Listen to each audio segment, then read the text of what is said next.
I'm Alan Partridge, and this is Mid-Morning Matters. North Norfolk Digital.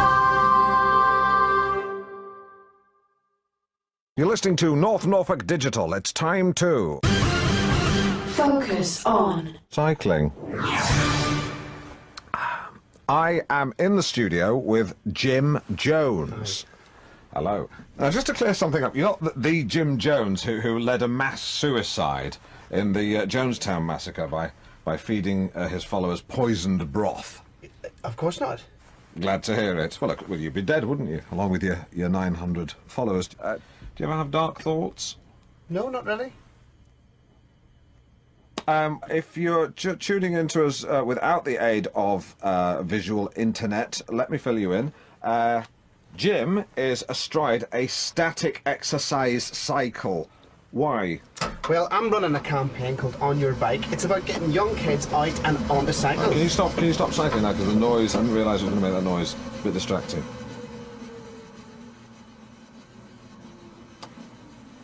You're listening to North Norfolk Digital, North Norfolk's best music mix. If you are watching the internet from a third world country, perhaps you're unfamiliar with bikes. Cycling is a form of wheeled transportation whereby the legs are used as pistons to propel the cyclist forward. Exactly. Sounds complicated. It's not. This campaign's bang on simple. Basically, we're trying to empower kids. I'm just going to interrupt you there, Jim. I've just got an email and it says that in the Jonestown massacre, it wasn't soup he made them drink, it was actually poisoned Kool-Aid. So just to reiterate, the fluid administered by the Reverend Jim Jones in the Jonestown massacre in Guyana in 1978 to just under 1,000 innocent men, women and children was pop, not broth. So that's pop, not broth. So this campaign's about helping kids that are a wee bit overweight shed a few pounds. See, cycling... Ever met a child the size of an ox? Pardon? The reason I mention it is I once knew a man who was the size of an ox, but with the mind of a child. He was a very affable chap, helped me move house. Yeah, didn't like loud noises, but my goodness, he could eat. I spend time with these kids and I end up learning from them. Really? Yeah, I end up relating to them as adults. Right. You spend time alone with these children, you end up being a big kid yourself. You've been cleared to work with children, haven't Absolutely. You? Yeah, okay. So all the boxes ticked and you're on the register. The good one. Yeah. Great. Sorry to have to broach that subject, but you know, it's an awful business. But we've had some cracking phone-ins about it. But you know, it is an ongoing problem, especially round these parts. If you get my drift. What, in the radio station? No. He's gone. This is about educating kids into being fit. I took them on a long cycle ride. We cycled from Land's End to John O'Groats, a group of 11 to 12-year-olds. I'm planning on doing the very same journey myself next year. You're going from Land's End to John O'Groats on a bicycle? No, in a Toyota Avensis. Who's sponsoring you? No one. It's just one of the great UK drives, along with clockwise and anti-clockwise around the M25 in the same day, which I did manage last year when I had a day to kill. I was dismissed from jury service. They wanted an ethnic balance, and I was the fool guy! So yeah, it was just a Japanese saloon car. Me and the very best of Deacon Blue. Did you enjoy yourself? Well, I'm asking the questions. Great, Alan. Fine, ask away. I will. I'll ask you one in a second. This is North Norfolk Digital, sustaining and maintaining our core listenership in an increasingly fragmented marketplace. North Norfolk. Just realised I read that from an internal memo. Wasn't for you to hear. Sorry. Today we're talking condiments. You're stuck on a desert island. You're allowed one condiment. Which is it to be? John in Sproston. Ketchup. Harry in Bodham. Mustard. Kev in Norwich. Gravy. That's not a condiment, it's a hot sauce. Bristol then. That's a brand of gravy. Bronson pickle then. And that's a relish. It's 8 minutes to 12 in less than 1 hour. Mustard. Myself and sidekick Simon Man the barricades. will come face to face with one of the most beautiful women in the world. Anthea Turner. Anthea the Body Turner. Ooh. You like her, do you then, Alan? What man doesn't? Seriously, what band doesn't? Oh no, hardly any. Exactly. She... Stevie Wonder. or Ray Charles. Any blind man. Yeah. She is the Ford Escort Cabriolet of middle-aged women. Sleek, petite, a little bit racy. 0% finance available. It doesn't even make sense. But it's still funny, still surreally funny. Which is why we booked you. Power steering. And I gotta say, it's always like this, isn't it? It is, we had yes. brunch. Well, I had lunch. On Sunday. Yeah. You had lunch. What do you call lunch and brunch when they're combined? What's the Blunch? Is it a blunch?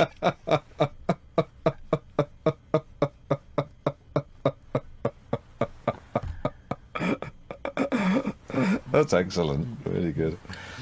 What did you order? I had the Thai fish cakes. Yeah, that's and you right. sat there stuffing yourself. No, tell me what I had. I had the... I had...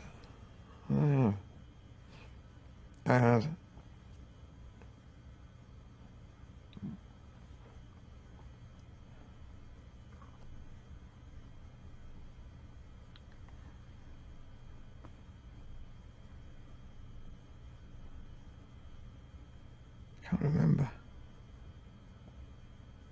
You're listening to North Norfolk Digital with Alan Partridge. Anthea Turner coming up in half an hour. I hope you didn't hear that. Jim Jones, in the meantime, I have a little surprise for you. It's this award for services to the larger child. It's an Al-Har, Alan's Local Hero Award. It's not engraved. You do that yourself, put what you like. For those of you who don't have the webcam, it's a mock brass hand doing that. So you can take that, show it to the kids. Actually, don't. Just take it straight home. Did it ever get on your nerves being surrounded by all those puffing, wheezing kids? Oh, well, actually, Alan, these kids are pretty active. I mean, they could cycle 10 miles, 30 minutes. I could cycle 10 miles in 30 minutes. I could cycle 30 miles in 10 minutes. That'd be 180 miles an hour. All right, I couldn't do that. But I could do the easier one that you said first. 10 miles in 30 minutes? Yes. Be my guest? I will be your guest, even though technically you're my guest. Dismount, Reverend Jim Jones. This is live radio, no time like the present. I, Alan Partridge, am going to attempt to cycle 10 miles in 30 minutes. But first, Wizard. I'm joined by Tommy Gaskell, who is a survival and a naturalist expert. Tommy, have you yourself ever been, to coin a phrase, up the creek without a paddle? Yes. Well, you mean I've been in trouble in the wilderness a few times, but if you are up a creek without a paddle, then you should think laterally because there are always paddles around you. The solution to many problems in the wilderness are in the immediate vicinity. Right, that chimes very much with me. It takes me back to '74 when I was walking in the Chilterns, and that year the nettles were particularly virulent, and that's where my story begins, because I fell into some nettles. My knees gave way after what I can only describe as a very, very long walk. I said to my colleagues, you go on without me, leave me be. They said, Ape, we ain't going nowhere without you. Ape? Ape, Alan Partridge, abbreviation. They said, we are not going to go anywhere without you. And they're some of the most principled scouts who I have ever rambled with. So what did you do? I can spot a dock leaf from 30 feet. Well, that's great. So you use the natural flora around you as an antidote. As an antidote. Do you ever find there's any kind of serenity in the wild and windy moors? I had a particularly nasty incident once. I was in Afghanistan with my men hanging off a cliff face in dense, freezing fog, waiting for this fog to disperse for about 3 hours. And I felt incredibly at peace. That's what nature can do for you, I think. Yeah. So, so you were in Afghanistan, was that on holiday with some mates, or you actually... No, I was in the forces. Yeah, of course. I mean, that makes more sense. Which force? Parcel force? Yeah, I have some respect. I mean, special forces. I'm correct, right? Yeah. Yeah, okay. You must have some very interesting stories about clearing insurgent Talibans from the caves of Tora Bora. Well, with respect, I'm just here to talk about survival in the outdoors. I'd rather not go into counterinsurgency techniques or classified operations of any kind. Specifically not about the Tora Bora Caves. Okay, all right. I'm just very interested to hear about hand-to-hand combat, which I am told took place. Pretty ugly stuff, but I know sometimes. But okay, well let's talk hypothetically. Didn't say the caves don't necessarily have to be Tora Bora. So where are they then? Cheddar Gorge. So the Taliban have come over to Cheddar Gorge? Not necessarily the Taliban. Could be a radicalised homegrown terrorist cell. Like? The RSPB. I'm pretty sure that the Royal Society for the Protection of Birds is non-violent. At the moment they're not violent, but what if we kicked it up a notch? Let's paint a scenario. The last osprey in Britain is killed by a football. The last osprey egg is stolen and scrambled for a Russian oligarch's breakfast, who eats it without one iota of remorse in his leather jacket, simply wipes his lips and says, "Simples." Where are you going with this? Bear with me. So rare birds' eggs are being scrambled for Russian oligarchs, and Bill Oddie goes apeshit. He shows up at Claridge's wearing his Twitcher's jerkin, and the pockets are full of every conceivable explosive. I got the picture. He walks in to the buffet area, the breakfast buffet. People turn round. They say, "Isn't that the man from Springwatch?" Someone else says, "Wasn't he once one of the goodies?" "Yeah, not anymore. Now he's a baddie." Seconds later, carnage. Oddie is like a bearded Catherine wheel scything through the crowd. Ironically, the oligarchs wearing the leather jackets are protected from the worst of the blast, but an innocent couple from the northeast on a city break are vaporised. Sorry, are you asking me a specific question? Yes. And that question is if an RSPB Yeah. neo-fundamentalist was radicalised, Oddie sacrificed himself, Yeah. and the rest of them holed up in Wookiee Hole, and I was sent to neutralise the threat, Yeah. how would I proceed? Simples. Really want to know? Yeah. Let's hear it. Hand-to-hand combat, commando style. Do you mind if I stand up? No, please. Take the floor. Take the floor. The floor is yours. You have the floor. So, in Special Forces, we're given licence to use bespoke techniques, improvised weaponry, that sort of thing. My favourite for hand-to-hand combat is this brass knuckle which I've adapted. I've stuck a protruding blade on one side, very sharp. What I would do is, when I'd attack the first insurgent, punch him full in the face as hard as I could until I felt the splinter of bone, that his nose was truly shattered. And then, as he's toppling backwards, grab hold of him with your right hand and bring my hand back with the blade like an arc across his throat, severing one or preferably both of the carotid arteries. If you get it right, the neck opens up completely, yawns back like a Muppet's mouth. Oh my God.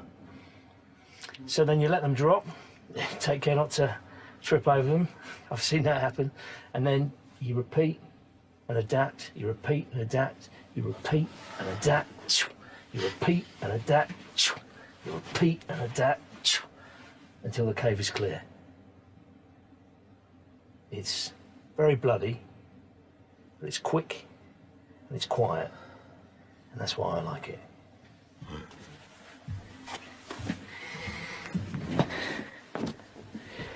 Any questions?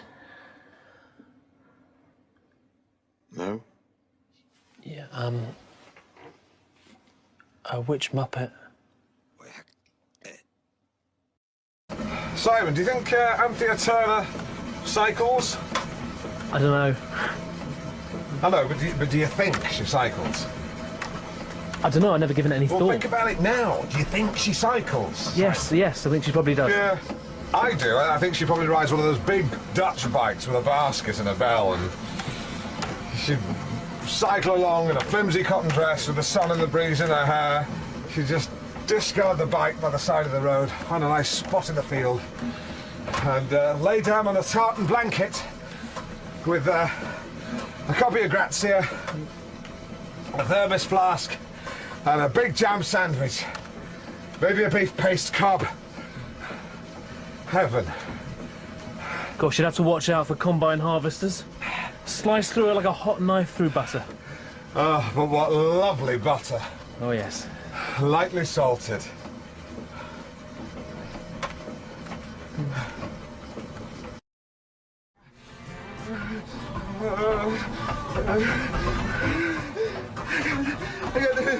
Can't do anymore. Okay, take it easy. Just take it easy. No, it's not going to be ashamed of it. A lot of these kids are very fit. Hang on, you're from Northern Ireland? Yeah? You think better now that the troubles are over? Yeah? Of course. Yeah, good. I like the murals on the end of the houses. Pictures of men in balaclavas. Tommy guns. It's, must be like living amongst an artist like Banksy. But, you know, lots of Banksies. But Banksies who want to kill people who live near them. Alan, it's Anthea. Oh, Christ! Yeah. I wanted to have a shower before she got here. I brought my wash bag in especially. Some Smints. Go get me a towel. Go get me a towel. Anthea, how are you? Hiya. Just been cycling. North Norfolk Digital. You rejoin us on Mid-Morning Matters. Tommy Gaskell, survival expert, still with us. And on line 2 we have Sophie. Sophie, what's your tongue twister? Did that man hurt the Muppet? No, love, he didn't hurt any Muppets. He simply dispatched some terrorists from a radicalised RSPB in Wookey Hole. It was simply that when he slit the throats of the bad people, they resembled the mouths of Muppets. Hope that answers. Did they get better? Did they get better? We cleared the cave. No, no one survived, Sophie. He cleared the cave. And when the man hurt the other men, did the man feel bad? Did you feel bad? It's my job. No, he didn't feel bad, Sophie. Did the man get into trouble? No, because the government allows him to kill people. Sometimes, when the government's exhausted diplomatic means, they allow state-sanctioned killing. Sometimes you have to when you grow up, you'll realise that sometimes you have to tackle tough Taliban terrorists to topple totalitarian tyrants. That's a bit of a tongue twister, wasn't it? Is Bill already dead? No, Bill Oddie's alive and well, Sophie. Well, he's alive. All right, cheerio, Sophie. Thanks very much, Tommy, for being on the show. Fascinating stuff. Loved your wise words. Interestingly, Tommy's the first person we've had on North Norfolk Digital who's killed someone deliberately. We all know, of course, of Simon Pickering from Travel, who reversed over a nurse, which was an accident, so he says. This is the Simon Park Orchestra with Eye Level, otherwise known as the theme from Van der Valk. Hello, you're joining me, Alan Partridge, on Mid-Morning Matters. I'm here with my sidekick Simon. Hello, Alan. SS, as I like to call him, Sieg Heil. Sieg Heil. Psychic Simon, Psychic Simon. Sieg Heil, Sieg Heil. Psychic Simon, Psychic Simon. And we're asking, which band names would you like to become a reality? Simon, what you got? I have got an email from Carl, who says he longs for a crowded house as his wife and kids have recently left him. That's a lovely one, that. That's Marvellous. nice. And I've also got a text from an Adrian H, whose wife Elizabeth suffers from a pituitary gland problem, so he would like to see Thin Lizzy. Sure he would. Slightly pie in the sky. Yeah, so I think probably where he'd like the pie to remain, actually. Out of harm's way. Out of reach of his... Greedy guts wife. Yeah, well, she's not greedy, she's got a problem. Pituitary gland problem, of yeah, course. Exactly. Well, it's a bank holiday, which traditionally would have been you've been in a car on the way to the seaside with a lilo, a dog full of sand, some hard-boiled Werther's originals, or whatever. But these days, unfortunately, it's more likely to mean a child watching a violent computer game and pornography while shouting, "I hate you," to his parents who are downstairs having a cocaine and ecstasy-fueled orgy. That's Britain 2011. You're welcome to it. But, sorry, I'm getting a bit negative there, but to lighten the mood, we are having a tongue twister phone-in where we invite little kiddies to ring in and attempt to say complex sentences with their underdeveloped mouths. Time for some music. Yes, sirree. There's no point yelling at that large spotted cat who's dragging the lifeless body of an apprentice zookeeper across the compound. He won't be able to hear you. He's a deaf leopard. Brilliant. Turn it up, Norfolk. North Norfolk. On line 1 we have Emily. Hello, lovey. What's your tongue twister? What gets wetter the more it dries? Ooh, I'll take this one. Right, hang on. No, that's a riddle. That's not a tongue twister. No good? No, we're doing tongue twisters. Quite specific about that. You shouldn't have been put through. Who put you through? I don't know. Was it a woman who smokes too much? Does she sound like she had too many fags? It was a lady. Oh, sod it. Useless. Yeah. Parents, if you're going to get your under 7s, which is specifically what this is for, who are off school today, if you're going to get them to call in the radio station, it's A, tongue twister, not a riddle, and B, can you please make sure they're reasonably media savvy? Yeah, that's the only point I wanted to make. Towel. What? Towel. The, what gets wet as it dries. Towel. Oh, right, that was... yeah, I still think I was right to cut her off. Oh, yeah. Okay. You're listening to North Norfolk Digital with Alan Partridge and my sidekick Simon. And, Alan, one of my spies tells me that you were dining in a certain gastro pub last night. I did have dinner at the Boxley Wheat Chief, I can't deny. Yes, and a little bird tells me that you were not dining alone. A friend of yours? None of your business, mate. Right, now, extinction. We're talking animals. Well, we're not talking animals. No. All right, we're not talking animals, no. Although the woman who does the weather is if the graffiti in the men's toilets is to be believed. Steady, Alan. It's all right, it's all right. I've not mentioned her by name. There are 2 of them. Yeah. And anyway, I'm sure it's not true, because what I read it was pretty awful, actually. Yeah, no one should have to read that. And I'm sure she won't. It's in the men's. Exactly. And if she does go in the men's, then maybe it's true. Just to be clear, we're taking calls on the question, if you could make one species of animal extinct, which would it be, and how would you do it? Thanks. We've got Steve from Swaffham emails to say, I would make all flightless birds extinct by putting the world's bird seed on a shelf that's slightly too high for them to reach, thereby starving them to death. Thanks, Steve. We also have a fax here. Thank you. A fax from Callum, aged 9, who's depicted his method of execution, and to describe it, it's kind of the Battersea power station lying on its side with the chimneys acting as flamethrowers, wiping out the world's population of chimpanzees. And one of them's got a little bubble there saying, "Oh God, please, no, don't burn us." There it is.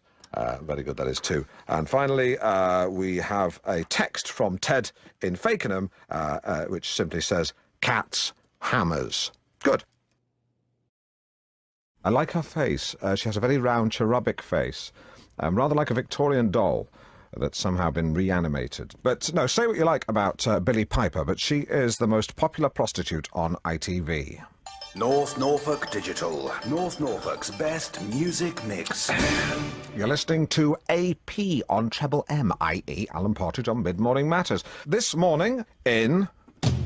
Simply the best of Norfolk.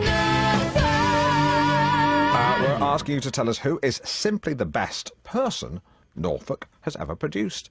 And for those of you who are interested, Simply the Best of Norfolk is an original concept devised and executed by Alan Partridge and North Norfolk Digital. It has no affiliation with, similarity to, or obligation towards BBC One's 2002 programme, 100 Greatest Britons. Thank you. Thank you, Alan. We're asking you to tell us who is simply the best person Norfolk's ever produced. I think you would imagine that Horatio Nelson and Oliver Cromwell are going to be somewhere on that list.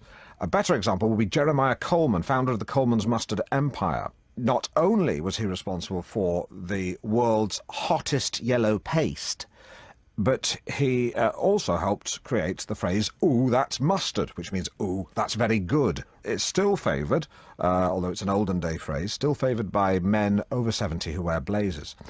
Whereas young people today may well say things like, radical, awesome, mega. If a young person were to see Wayne Rooney driving along with his wife, or a sexy hooker in a bling-bling car, they may well say, "Oh, look, Rain Wooney, top one." Whereas in Edwardian times, a young Cockney, if he were to see the Duke of Norfolk, driving along in a horseless carriage or a French panard with his wife, the Duchess of Norfolk, who was perhaps wearing a dress revealing a little bit too much ankle, may well have shouted out, "Oh, did you see her ankle? I did. I seen all of it. Mustard!" Like that. And a spokesman for the Norfolk Health Authority said building on the ward would be completed by early 2012. And finally, a correction. While Alan was right to say that a typhoon is approaching Norfolk, it's actually heading to the American town of Norfolk, Virginia. The weather in East Anglia should be fine and dry, so slightly misleading there. That's all for me. I'll be back in 30. He means minutes. What's that? You said 30, failed to specify the unit. You may have meant years. Bit misleading. I'll be back in 30 years? Ideally, yes. I tell you what, Alan, if I'm still... You're listening to North Norfolk Digital, North Norfolk's best music mix. I'm joined by my comedic chum, Sidekick Simon. Good morning. Morning. What have you got for us today? I've got a number of ribbled rib ticklers for your delight and delectation. He's going to be doing some jokes. It's Monday morning.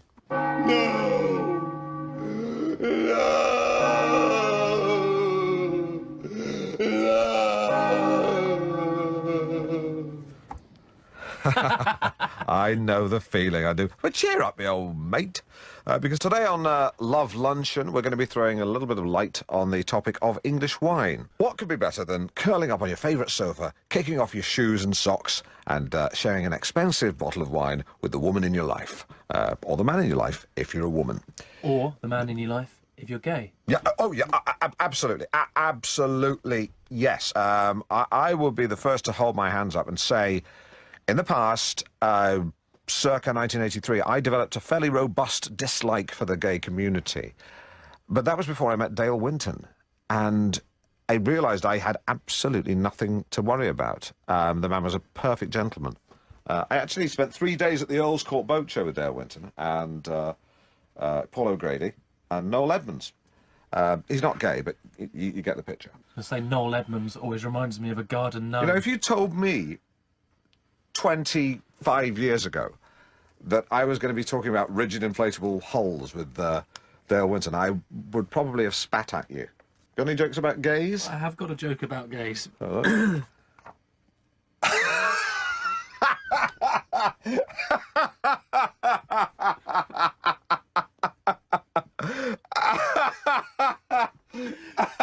Do you want me to read it? No, God, absolutely not. You can't read it. I mean, it's very funny, but it's quite hateful. Sidekick Simon. You're listening to North Norfolk Digital, music and chat for the North Norfolk generation. Its time is 12:00 midday. This is Chat Down, street style for the over 40s. You'll recall that at the top of the show, someone phoned in to say that you can avoid type 2 diabetes by injecting yourself with Ribena. That can't be right, but no one as yet has called in to debunk that. If you want to, please do so. Now, as we reach the halfway mark, just time for one more call. Line 5. Hello. Where are you calling from? Holt. Excellent. Are you over 40? Just. I'll take that as a yes. It's rude to ask, but I now and again, just to sort of, we'd like to check the demographic. And are you over 40? Can you just tell me seriously if you are? Well, Are you over 40? Yes, Thank you. Just over 40. Yeah. Good. Well, there's nothing wrong with that. I'm well over 40, but I've still got all my faculties. That's not too strong a word. Come on. Anyway, were you calling from Holt? Yes, I'm calling from Holt. Lovely part of the world. Lovely part of the world. I spent many a happy hour there in my youth. Yeah, marvellous part of the world. I mean, I didn't live there, but I would occasionally go there because I knew a girl, but then I stopped seeing her, so I stopped going there. But what was the point you wanted to make? Well, I just wanted to say that I don't think people should be voting for Oliver Cromwell because Why? he slaughtered thousands of Irish peasants. Well, we've all got our black spots on our curriculum vitae. We'd rather not. Well, I don't think I have got any black spots. Come You on, call Jill. them, You're from that Holtz. magnitude. You're from Holtz, Jill. I'm called Judith. Yeah, take a chill pill, Jill. I'm called Judith. What? Judith, my name's Judith. Yeah, right. Sorry, Judith. Well, you are the rudith, Judith. The other thing to... Sorry, what... Just tell me your favourite Norfolk person. Social reformer Elizabeth Fry. Thank you. She's gone now. Delighted to say that we have here from the British Wine Marketing Board, Rosie Witter. Lovely to have you here, Rosie. It's lovely to be here, thank you. So what are you going to start us off with? Right, well, we're going to ease you in today, Alan, with a Merlot, which, believe it or not, is actually produced in Surrey. Now, this is a very versatile wine. Right, now, when you say versatile wine, what other uses can wine have apart from drinking? Well, it means it can be drunk in many situations. Ah, right. So, with some friends alongside Spag Bol. Yeah. On your own in front of Newsnight? If you like, yeah. At the launch of Sterling Moss's autobiography? Certainly. It's that versatile. Really. That sounds like a very good wine. I like that wine. What else have Do you want to taste it? Yeah, sure, why not? So, the way to drink wine... Well, I think of how to drink wine, Rosie. I'll drink you under the table. Well, I'm sure you could. Sorry, continue. I don't drink to excess. Carry on. Right, so, well, first of all, you swill the wine gently, and this just allows it to breathe. Oxygenates the yes, wine. Yes, that's right. I've known that for a while. Oh, yeah. well, I'm very impressed. And then you smell it. Mm-hmm. So... For the bouquet. Absolutely. Yeah, I'm semi-conversant. Yes. Oh. I'll give it a sniff. Mm-hmm. Oh, that's deep.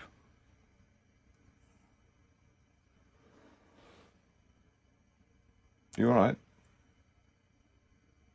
Have a smell. Oh. Right. Have you not got another glass? You had your nose in this. I'm only kidding. You've got a lovely nose. Stick it right in. Right. Yeah, I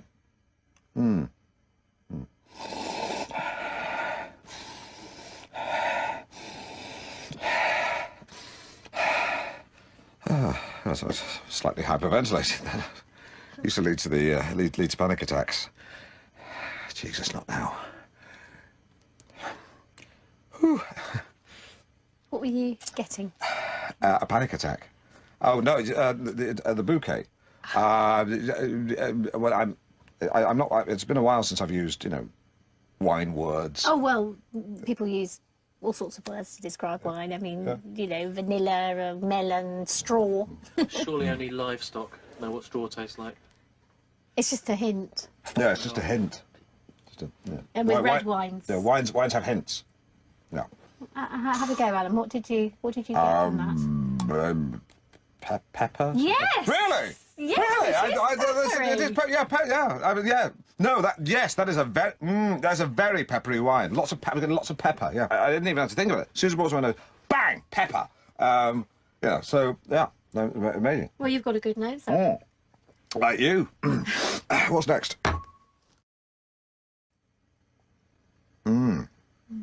That's a very. Now that's very familiar.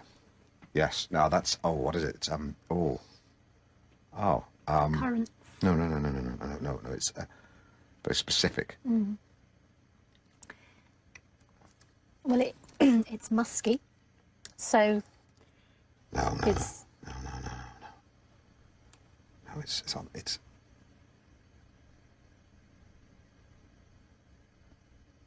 Berries? No, Rosie, that's wrong. Sorry. Cherry. Cinnamon? No. This wine tastes of chewits. Oh. Oh, well, I've never heard Are we going to chew it? He suggests that Norfolk's best person ever is Egyptologist Howard Carter. Without Carter's discovery of Tutankhamun's tomb, archaeology, which is now what it's known as, would simply be known as digging, or digging for things. And of course, without Howard Carter, there wouldn't be programmes such as the Time Team, which is a horrific thought. And these days they can use computers to reanimate a dead Saxon and tell you exactly what he had for pudding before he was murdered with a blunt instrument in the year 5. I met Tony Robinson at 10 Years of Time team. Lovely fella. I joked to him, I said, Tony, if you live by the bog axe, you die by the bog axe. He chuckled a little to himself before he said, I best go and mingle. And he just wandered off. Lovely fella, although I don't like his politics. The Time team is 2-2-2-2. I'm serious, I'm not joking. It's actually 2-2-2. It is 2-2-2-2. Right, that's enough teas. I'm going to do the rest of the programme without any teas. No, it's too complicated. But we'll revisit that next week. Good idea. See how we get along with that. See how far we get with that. I've got to interview Charlene Spiteri, so I could just call her Charlene from Texas. No, that's another T. Charlene from Exus. That'll be... might not do that. Now, before I tie a belt round your upper arm, slap your vein and inject you with a pure dose of Genesis, I have to say I am being harangued into throwing my own hat into the ring for Norfolk's greatest person. So in I go. This is unbelievable. How Delia Smith can be within 1 vote of Horatio Nelson, it really is beyond me. If you want to vote for a food-related hero, may I suggest Turkey Baron Bernard Matthews. Bernard slays, I know this because he's a friend of mine, close to 7 million turkeys a year, which is doing it for about the best part of 30 years. He has slaughtered close to 250 million birds for your eating pleasure. Not personally, of course, the process is highly mechanised. No, Bernard's not actually wrung the neck of a turkey for a couple of years, and even then it was for a charity event. It's great to be around him. Depending on your point of view, he's either responsible for the biggest ornithological genocide of recent times, or he is the greatest farmyard-to-table strategist of the last 100 years. And I know this for a fact because he is my confidant, he's tantalisingly close to producing the 10-pence turkey. What a thought. He's actually shown me around his factory recently. Very, very liberal of him. He said, you can go anywhere you like, Alan. Apart from one room. He just stood in front of my path and said, don't go in there. I said, I thought you said I could go anywhere. He just said, just drop it. And all the love went from his eyes. Chilling. Anyway, I'd like to suggest Bernard Matthews as Norfolk's greatest person, along with my own hat, which is still in the ring, along with all the other candidates' hats. Now, this Chardonnay from Devon is exceptionally well balanced. Rosie, it's great. They're all great. Fantastic. Nicely fruity with a long finish. Yeah, it's what does that mean? Well, it long means finish. It means the taste lingers on the palate.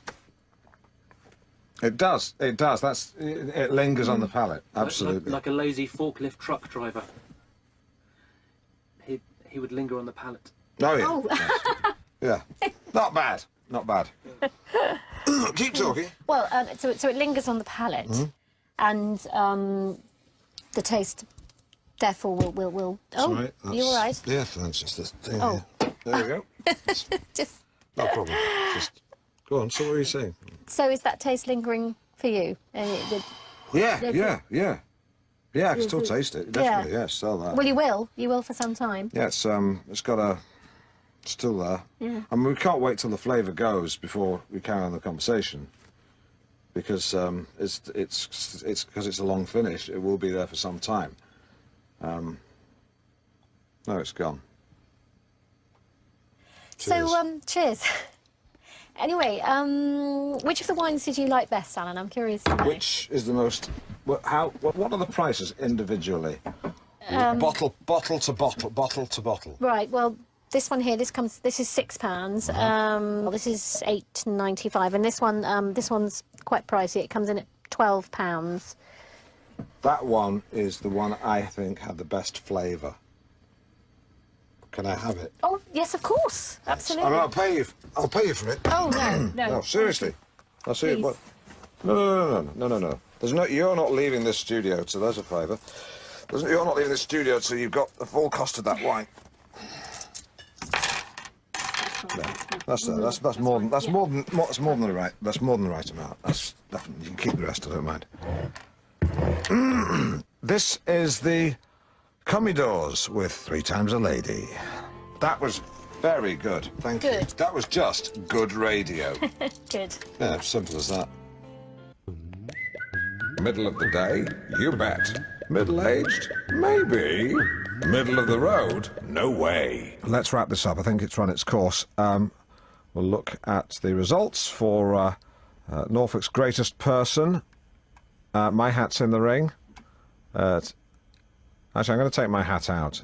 There it is. It's a tie, a dead tie between Oliver Cromwell and Horatio Nelson, exactly as I predicted. Why do I bother?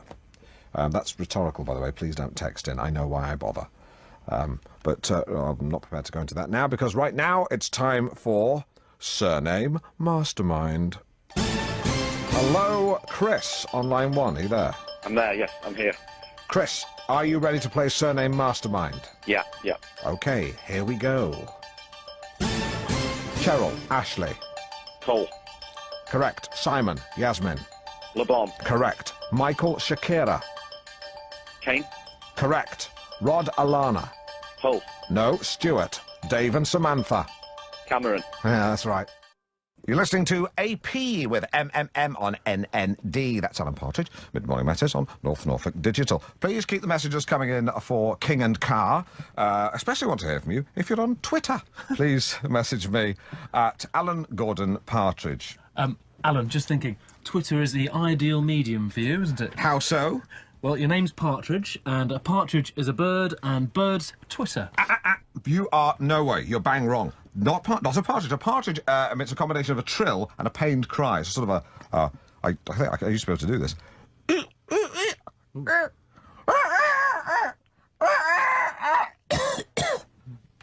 All right, I could do this the other day.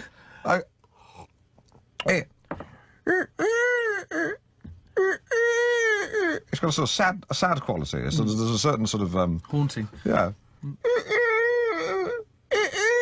But higher and quicker. Yep. Why are you called at Alan Gordon Partridge? Why not just simply at Alan Partridge? That name, Alan Partridge, that name was taken. Oh, was it? That's annoying, isn't it? Nah, not really. It's probably set up by one of your fops. What's a fop? A fan of Partridge. Oh, that's it. Right, quite good. I might use that. Fop. Well, for heaven's sake, don't use Alan's internet disciples. AIDS. Yeah, that would be embarrassing, wouldn't it? If the parent company here found out you had AIDS, you'd be out on your ear, and rightly so. So your middle name is Gordon. That's hilarious. Do you mind? Gordon's actually a rather good middle name. AGP. AGP. Sounds like a motor oil. Imagine it on the side of a Formula 1 car. Very manly. It is manly, yes. It is, yeah. It's actually terrible for Sue Cook. Her middle name's Ingrid. Yeah. Sick. Sick, yeah. Well, at least the middle name isn't Ursula. Suck! Yeah, that would be... Worse. Yes, it could be worse, it'll always be worse. Or Amanda. Sack? Precisely. Well, what's rude about a sack? Well, it's a nickname, isn't it, for ball bag. This is Enya with that Orinoco flow. Good. Yeah, very good, yeah. Today's question, which is how often should you wash your towels? Sally from Norwich writes, I put my towels on a boil wash once every 10 days with a flap of bounce. Sally, I do exactly the same thing, and if I'm going to chuck in a bit of underwear, I might add a capful of Dettol, maybe 2, depending on, circumstances. Retired head teacher Teresa Staples says, I've cut the frequency of my towel washing by using a simple technique. After my bath, I take an old beach towel and drape it over my favourite armchair. Then I sit back with a box of wine and watch Cash in the Attic till I'm bone dry, by which time I'm normally sound asleep. It sounds like bliss, Teresa. Really does. Now, if I was to say to you, I like your noodle, you'd say, I'm sorry, Alan. And if I said, I was simply saying, I like your noodles, you'd say, oh, now I understand, but I think you were being a little bit racist. You'd be absolutely right, but you'd be ignoring the fact that I just paid a very good compliment to Asian cuisine. Each day this week, I'm going to be trying a different kind of ethnic cuisine to help promote tolerance and harmony amongst the various creeds and colours that have drifted into Norfolk over recent years. Today's the turn of the Japanese.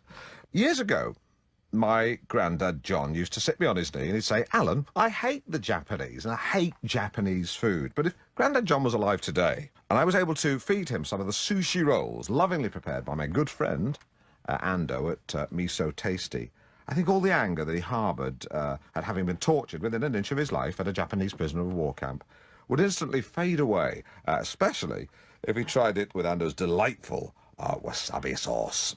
So that's on its way shortly. The time is 59 minutes to 1. It's just gone midday. The weather, sponsored by Turner's Kitchen Solutions.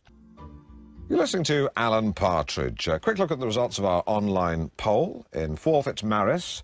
In third is Pied of Hamlin.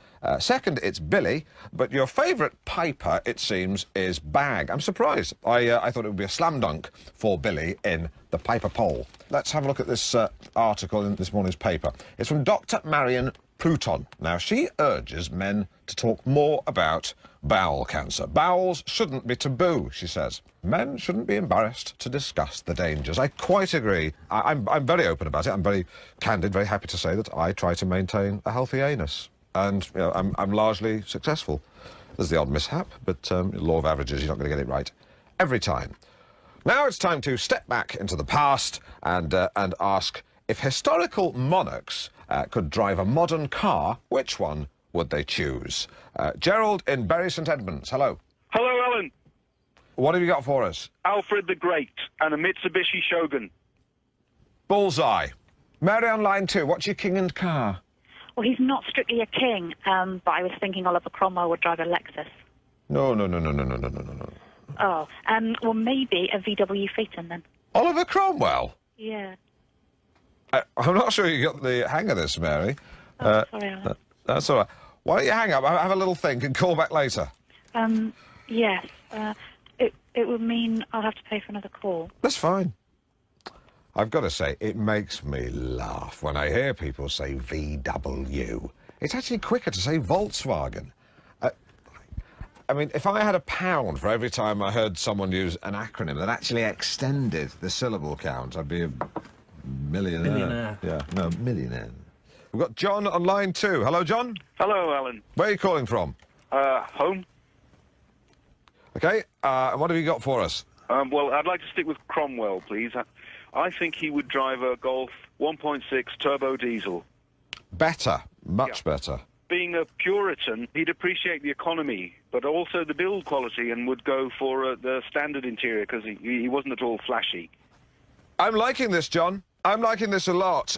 I think this is the best call I've ever had. Thank you very much. Let's keep going. Optional extras. Cromwell was certainly no fool. He'd have parking sensors, front and rear. Of course he would. Of course he would. You should call more often. Where are you based? I live in Surlingham. Do you ever go in the Woods End pub? Yeah. So do I. There's a great folk group there, sing on a Sunday night. Right. I hate folk music. Oh, well, no, I'd agree with you, but these are very funny. They're called Will o' the Wisp. Oh, yeah. And they have humorous lyrics. They sing about the regulars. We should go for a drink there sometime. Yeah, maybe, yeah. Sundays are always good for me. John? Yeah. By the way, what did you have for Henry VIII? Oh, Range Rover Vogue 4.6 petrol. Sage green with a saddle tan interior. Yes, and yes. Of course you would. And in the cool box in the centre of the compartment, he'd have his chicken drumsticks. A 6-pack of mead. Yeah, 6-pack of mead. Some mints. In the glove box, he'd have his gauntlets. And he's going to need all that room for Anne Boleyn, Cardinal Wolsey, and probably a court jester. Ooh. I don't think he'd have Anne Boleyn and Cardinal Wolsey in there, to be honest. They despised each other. More likely he'd have... Yes, he'd have Cromwell in the back, whispering in his ear, probably. Oliver Cromwell? He wasn't born for another 50 years. Easy. I think he meant Thomas Cromwell. There's more than one Cromwell, Alan. I know there's more than one. There's dozens of Cromwells. Look at the phone book. I've got a friend called Cromwell. Actually, he's called Cresswell. Let's call him back. Thanks, John. Can I call? just say hello to... Yeah, that was good. That was it's good. It's good. I like it when you chip in. Oh, cheers. Yeah, but probably best in when next time you do, just jot it down on a piece of paper, and just slide it under my nose, and I can decide whether to give it the green light for you to say. I might say it myself. You know. Okay. And yeah, because that Cromwell bit didn't really work then.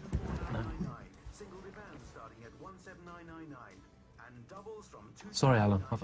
No, just look at some texts. Check out our staggering deal starting at $279.99, and it's not just a great range of bed frames we've slashed the prices on. Yeah, you should probably go on holiday with that guy and just talk about different historical novels or something like that. Absolutely. You just joined us. I'm here with Sidekick Simon, having a bit of banter.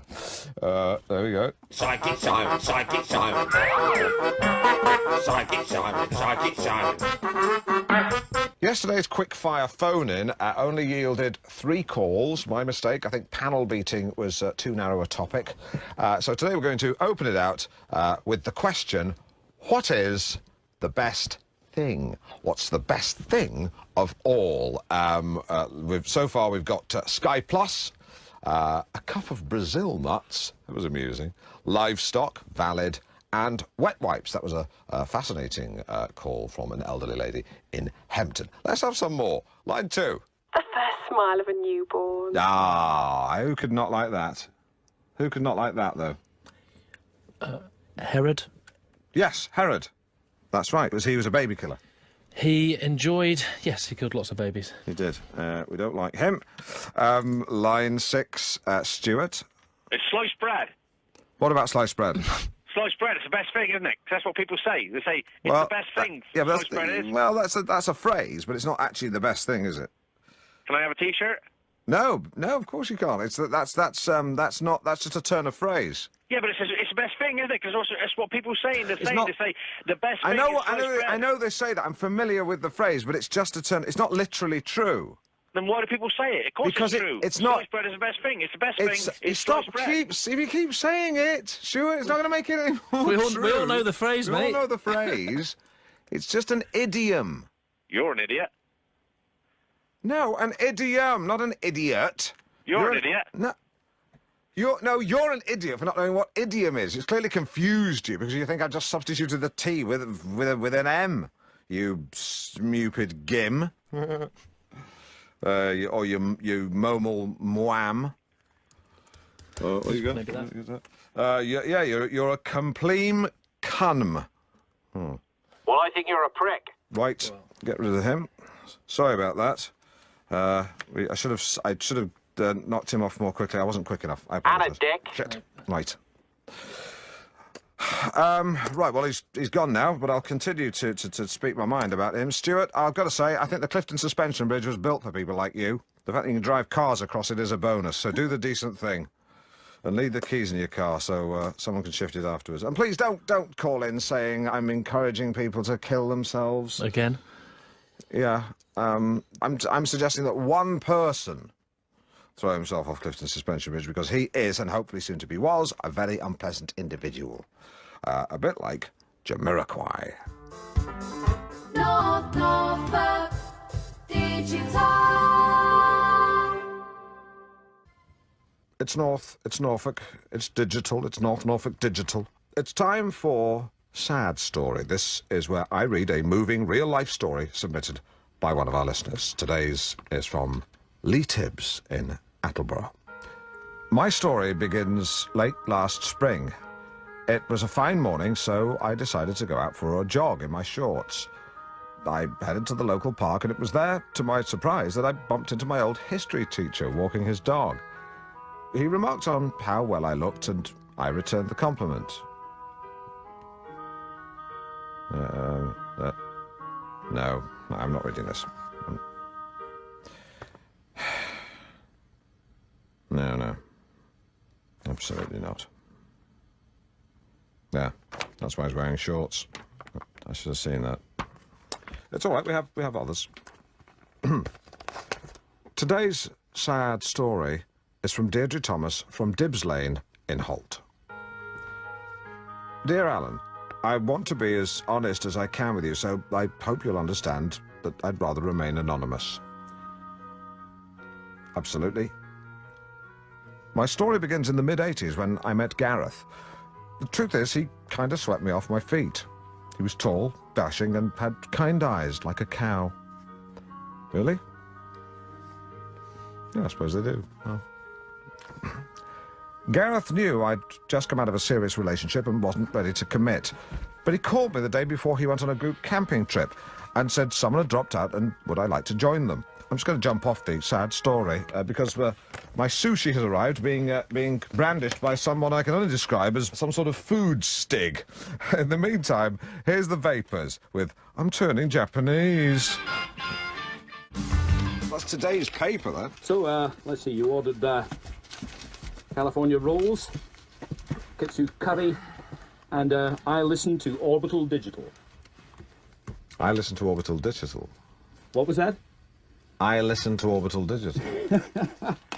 Nice of you to recommend us. Nice. Alan Partridge, you have been punked by Orbital Digital. It's Craig Kilty, a.k.a. The Monster. Fuck off, you're not even on air, you dick. Oh, yes, we are. Double punk. You have been owned. All right, fair cop. Fair cop. Yeah. Been owned. Yeah, stop saying been owned, not owned by you. I'm owned by anyone, I'm owned by Norfolk Digital. I'm certainly not owned by Orbital Digital. I wouldn't work for them if you paid me. You've been owned. Yeah, well, you know, at least I haven't got a brother in prison. What's that got to do with anything? Just having a joke, you know. It's not nice when the boot's on the other foot, is it? It makes walking difficult, you know. The arch is on the wrong side. Doesn't work. You don't know anything about my brother. Fell in with the wrong crowd. Well, he's in with the wrong crowd now, isn't he? Literally, he's in prison. Owning me, owning you. That doesn't even make sense. Aha! Yeah, I do own that. I do, actually. I flew to Gothenburg to negotiate directly with Bjorny and Ben's lawyers for exclusive rights to shout, but not say, the word aha 50 times a year in perpetuity for the rest of my life, or till 2015, whichever comes sooner. Sorry about all that Orbital Digital, OD. Wish they'd OD on heroin. It's Susan Boyle, Amazing Grace. This is Alan Partridge on Norfolk Digital. I'm here with Sidekick Simon, who's about to give us a sideways look at the week's news. I am. Simon. Okay. What have you got for us? What I have is a story about a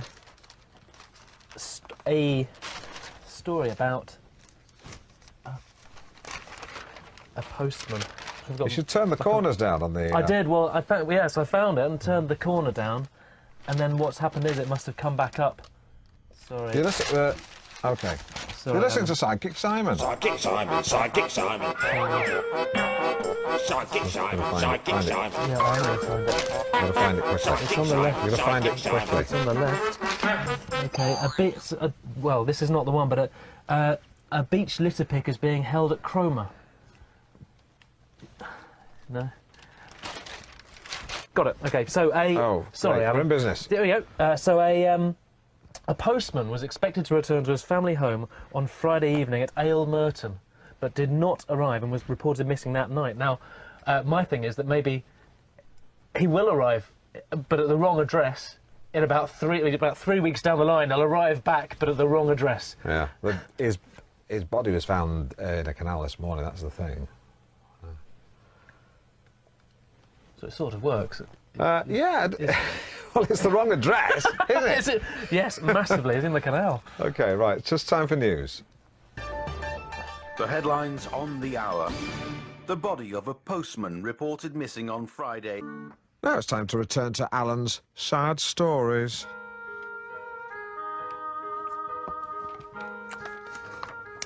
So things were going well between Gareth and I, but that was when our relationship took a twist that neither of us could have predicted.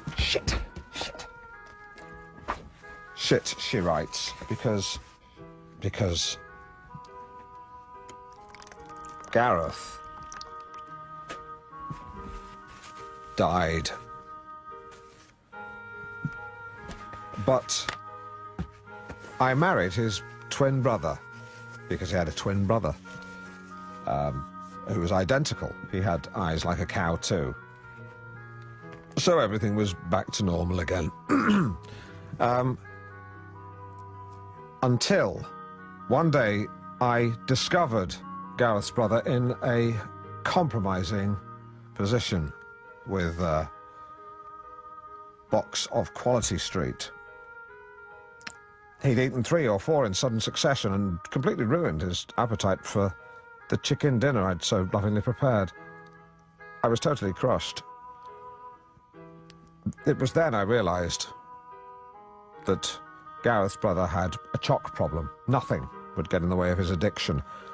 The lowest point came when I found him collapsed in a sugar-induced coma in the bogs of Yates's Wine Lodge in Yarmouth. We cried and cried that night. I reiterated my love for him, he reciprocated his love for me, and we shared a chocolatey kiss that will stay with me forever. But it was then that everything changed. Again. Because his weight had ballooned to 20 stone or thereabouts. When he came towards me to hug me, he fell on me and shattered my spine in 3 places. The police didn't believe him, and he was carted off to prison for GBH or attempted murder, I forget which. I still visit him once a week in prison, and he tells me, Alan, that he tunes into your show, and it offers him great solace, great comfort. Not that the show is aimed at the criminal fraternity in any way. The cons tend to listen to Orbital Digital, as many of them have learning difficulties. I should add, the reason I was able to visit him was because of a pioneering operation which enabled me to walk again, because they replaced my spine with a new one made of carbon fibre, which is actually the material they use in the engine blocks and chassis for Formula 1 cars. It's actually lighter than aluminium. Yours sincerely, Deirdre. P.S. Unfortunately, I can't remember what our favourite song was. Ah, what a sad story. OK, now, please do keep your calls, texts and faxes coming in on today's big question, which is, how often should you wash your towels? Ted in Wisbeck has been in touch. I don't use towels. I use a hairdryer set on cool. It takes a bit longer, but it feels lovely. And I finish off with a little talc for my testes and bum. Lovely stuff. You're listening to Mid-Morning Matters with Alan Partridge. Now it's time for Alan Describes Art, in which I attempt to describe a piece of art created and submitted by one of our listeners. Today's comes from Mick Lindop of Heatherset. So here goes. Well, it's a charcoal drawing of a nude lady. She is splayed, let us say. I can't go into any more detail than that. And she has a C-D cup bust. Pleasantly curvy elsewhere. All in all, a good body, and Mick entitles this Family, which is a bit odd. Perhaps it's his old mum. Can I have a coffee, please? 2 sugars. Can you make sure you stir it this time, because last time I ended up with a rather bitter drink, followed by several teaspoonfuls of coffee-infused sugar sludge. Oh, sorry about that. Well, I'm not having a go at you. I like you. And the coffee sludge was rather, in and of itself, quite tasty. You could serve it to one of your suitors. Are you being suited at the moment? Suited and booted? Actually, that sounds like you've been taken for a meal and then afterwards kicked, which does happen. I mean, that's the terrible thing. I'll just give it a good stir then. Yeah, precisely. Yeah. It's not South, it's not Suffolk, it's not analogue, so it must be Norfolk Digital. Love that jingle. Welcome back. Time again for our daily instalment of Radio Battleships, a game of tactic and nerve against Russian station Moda FM. We're joined, as always, by Andre. Good day to you, comrade. Hello, mate. You ready? Ready. B4. Miss. Okay. Join us the same time tomorrow for Andre's Move. You're listening to Mid-Morning Matters. Coming up soon, Tuesday Chat, our weekly hard-hitting celebrity interview.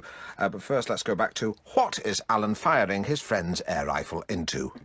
What is Alan firing his friend's air rifle into? Quick reminder of the sound. And again. OK, straight to the phones. Steve from Lexham. A bag of cement? No, sir. Helen from Fansham. A pig carcass? It's not, but that would be interesting. Put it on the list. Debbie and Runton. A church? I would never discharge a firearm in a house of God. Ross and Beccles. I don't know. Lindsay and Kings Lynn. The sky? Why would I fire into the sky? As a warning? I mean, you can quite clearly hear the sound of impact. If you are going to phone in, make sure you are at least on nodding terms with modern ballistics. Big yawn there from Psychic Simon. Are you up late? Oh, well, a little bit. I was just with Carl Branning, just doing a few bits and bobs for him. What, DIY? No, I was on his show. What, you did bedtime with Branning?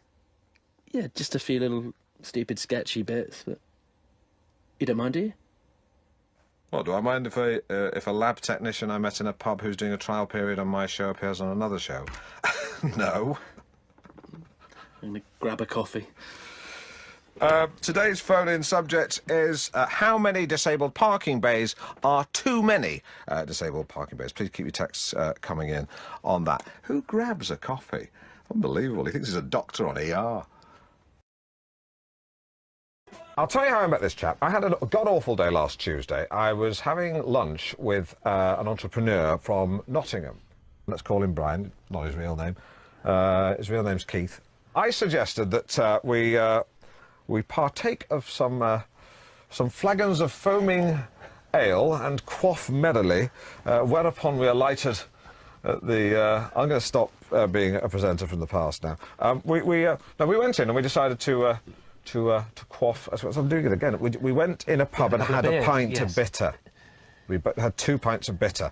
But when I went in there, this guy here was had me on the floor. Shoot me a pearl. Okay. Shoot me one of your pearls. Naked chess match? What? Shall I do the one about the naked chess match? No, don't do that. What was the thing when your friend phoned up? Hit it. Yes, take it away. So Darren's wife had given birth to a baby, and I put the phone down and I said to you, she's just given birth, and she's given birth to some pastry, I think I said, and some cheese and some eggs. And I said to you, guess what she's called? And yeah, you didn't know, and I said Lorraine. Yeah. Because it was a quiche. Because that's given birth to a quiche. Yeah, the name is Lorraine. Lorraine, quiche Lorraine. So that was the joke.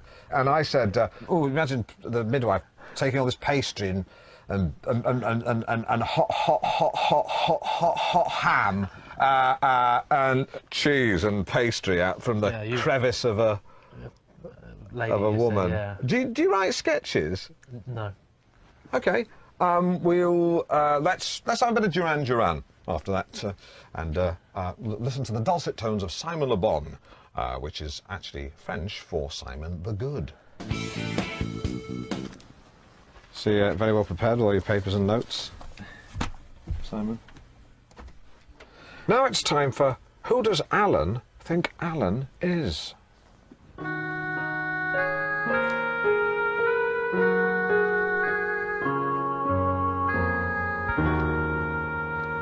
Who do you think you are?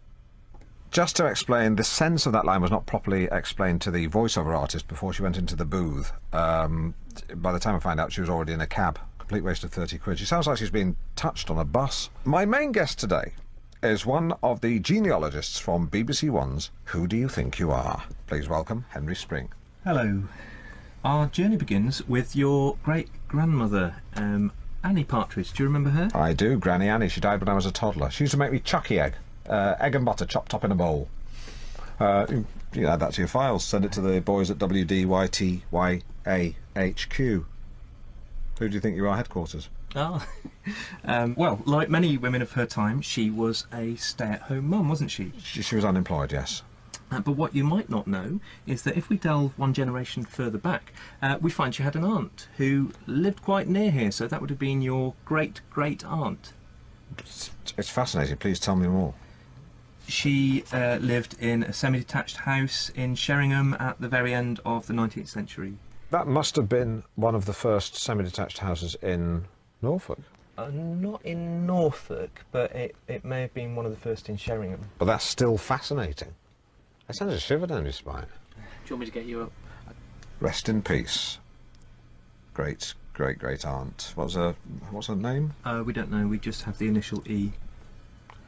Rest in peace, Mrs. E. Was she married? We don't know that either. Well, rest in peace, E. Partridge. What was the joke you were going to do?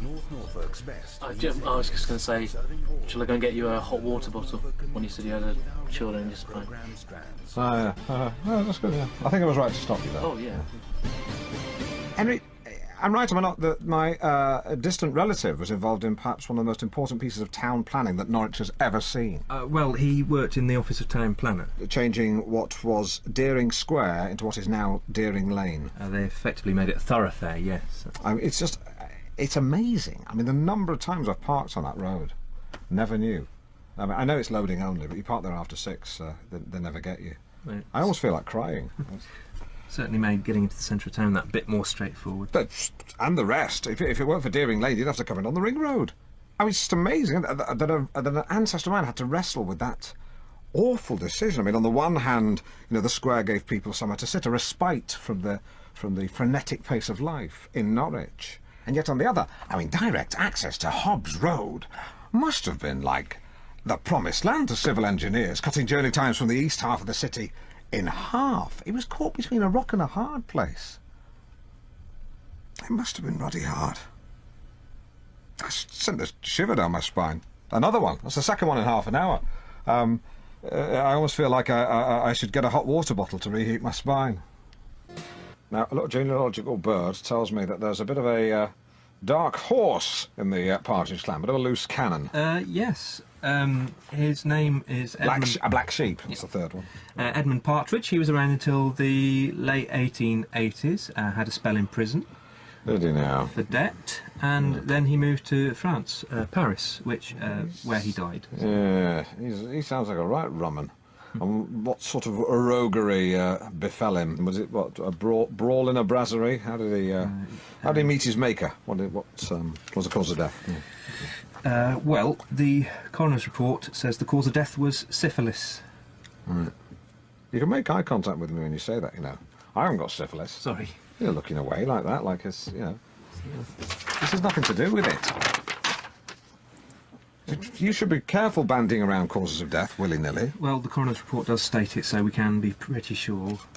If I was going on a man's radio show to accuse one of his ancestors of a sex disease, I'd want to be more than pretty sure. OK, then we're uber sure. Why are you doing this? I have sponsors who will walk away like that if they get a sniff of VD. Well, you asked me to look into it, so... How would you like it if I said your great-grandmother soiled herself at George Formby's house and had a hump? She wouldn't, and she didn't. What would you use one of your sense of humours, your jokes on him? Well, I can do. A minute ago, you're telling me to shut up. Well, I've changed my mind. Well, you come on here and you start dragging the Partridge name through the muck. Who do you think you are? That is the best joke you've done all day. Absolute 6 of those a show, and you're away.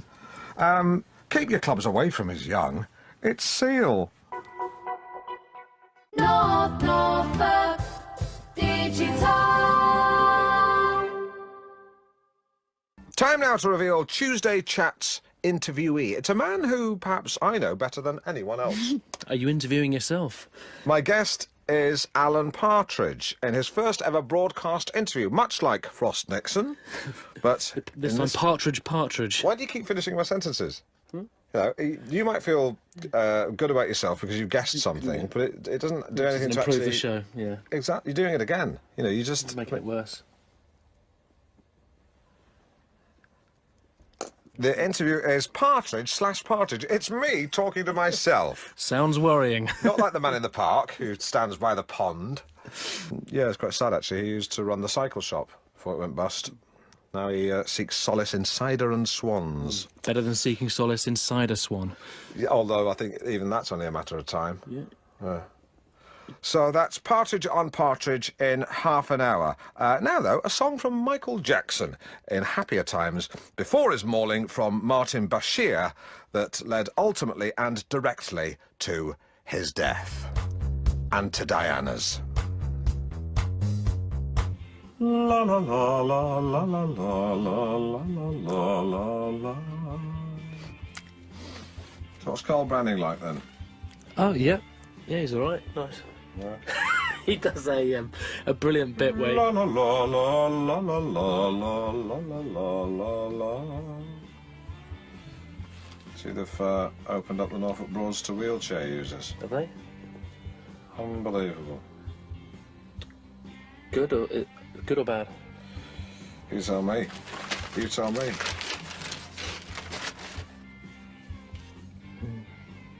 No, tell me. Good, is it? Bad. Bad. Yeah, it's bad. It might seem like a good thing, but how many people do you know in wheelchairs who genuinely want to go on the Norfolk Broads? I'd suggest it's 0.000000001%. Is it worth the disruption for largely blameless, able-bodied people? Just a okay. What would your opinion be if you were... Two sides to every story. What about if you had a accident and you were in a wheelchair? I just watch TV. Fair play. Or go on the video, or go on the computer. Loads of things you can do. Now it's time for the very special edition of Tuesday Chat. It's me, on Alan, on Alan, on I, on Partridge, it's me, on Alan, on Alan, on I, on Partridge, it's me, on Alan, on Alan. Is it on a loop? No, I kept singing it over and over. You can tell because on the fifth one, I swallow by mistake. It's me, on Alan, on Alan, on Partridge, Hello, Alan. Hello, Alan. We meet at last. Indeed we do. You looking well? Thank you. I'm not a member of a gym, although I do work out. I use 2 carrier bags filled with tins of value beans. Impressive. Thank you. You've been a professional broadcaster for 28 years. 29, actually. Yes, you're quite right. Sorry about that. No matter. And in that time, what would you say has been your greatest achievement? I think my consistent resistance to dumbing down. I think, if anything, I've tried to dumb up. But as an experienced interviewer, who has been your toughest interviewee? I'd have to say Desmond Tutu. I had absolutely no idea what he was going on about. And the friend list? That would have to be the athlete Colin Jackson. Chris Akabusi? Yes, Chris Akabusi, I mean. We still keep in touch once a week on the phone. Sounds like fun. It is. Tell you what, why don't you take a breather? Let's pick this up a little later when I'll be grilling you on your family. Looking forward to it. Yeah, it certainly does. Back soon. Okay. It's me, on Alan, on Alan, on I, on Partridge, it's me. I love that advert. What giving them away. Okay, time for some more calls on... What is Alan firing his friend's air rifle into? That sound again. And again. Line 10, what am I firing my friend's air rifle into? The sandwich. Wrong, line 3. The future? Are you on an E? Line 6. Dunno. Did you call earlier? Yeah, I did. Unbelievable. Line 4. Chop, chop, the nurse is here. What the hell's all that about? No idea, mate. Seriously, what? might have something to do with me. Why? It's to do with something I did on the on Branning's show last night. Well, let's hear it. Move on. No, let's hear it. Move on. Let's hear it. Seriously. It wouldn't work now. No, you can't deprive the listeners of mid-morning matters. On this occasion, I think I should. Seriously, let's hear what you did. Really? Yes. Yeah. Go on, Okay. let's Well, so Carl Branning was under the weather, and he had some night nurse and some day nurse, and so the big joke was, which one should he take, because it's the night time, but he still didn't want to go to sleep. And then the callers started, it's like the later night, the callers are a bit more sort of zany, so they start calling in and with the other suggestions for nurses and people. And anyway, the point was, someone called in about a mental nurse, and then I basically was then a mental nurse for the next hour, just doing a stupid character about this nurse who kind of scuttles around the wards and is like putting milk into the drips and things, and she's just like toppling people out of out of bed, and I don't really.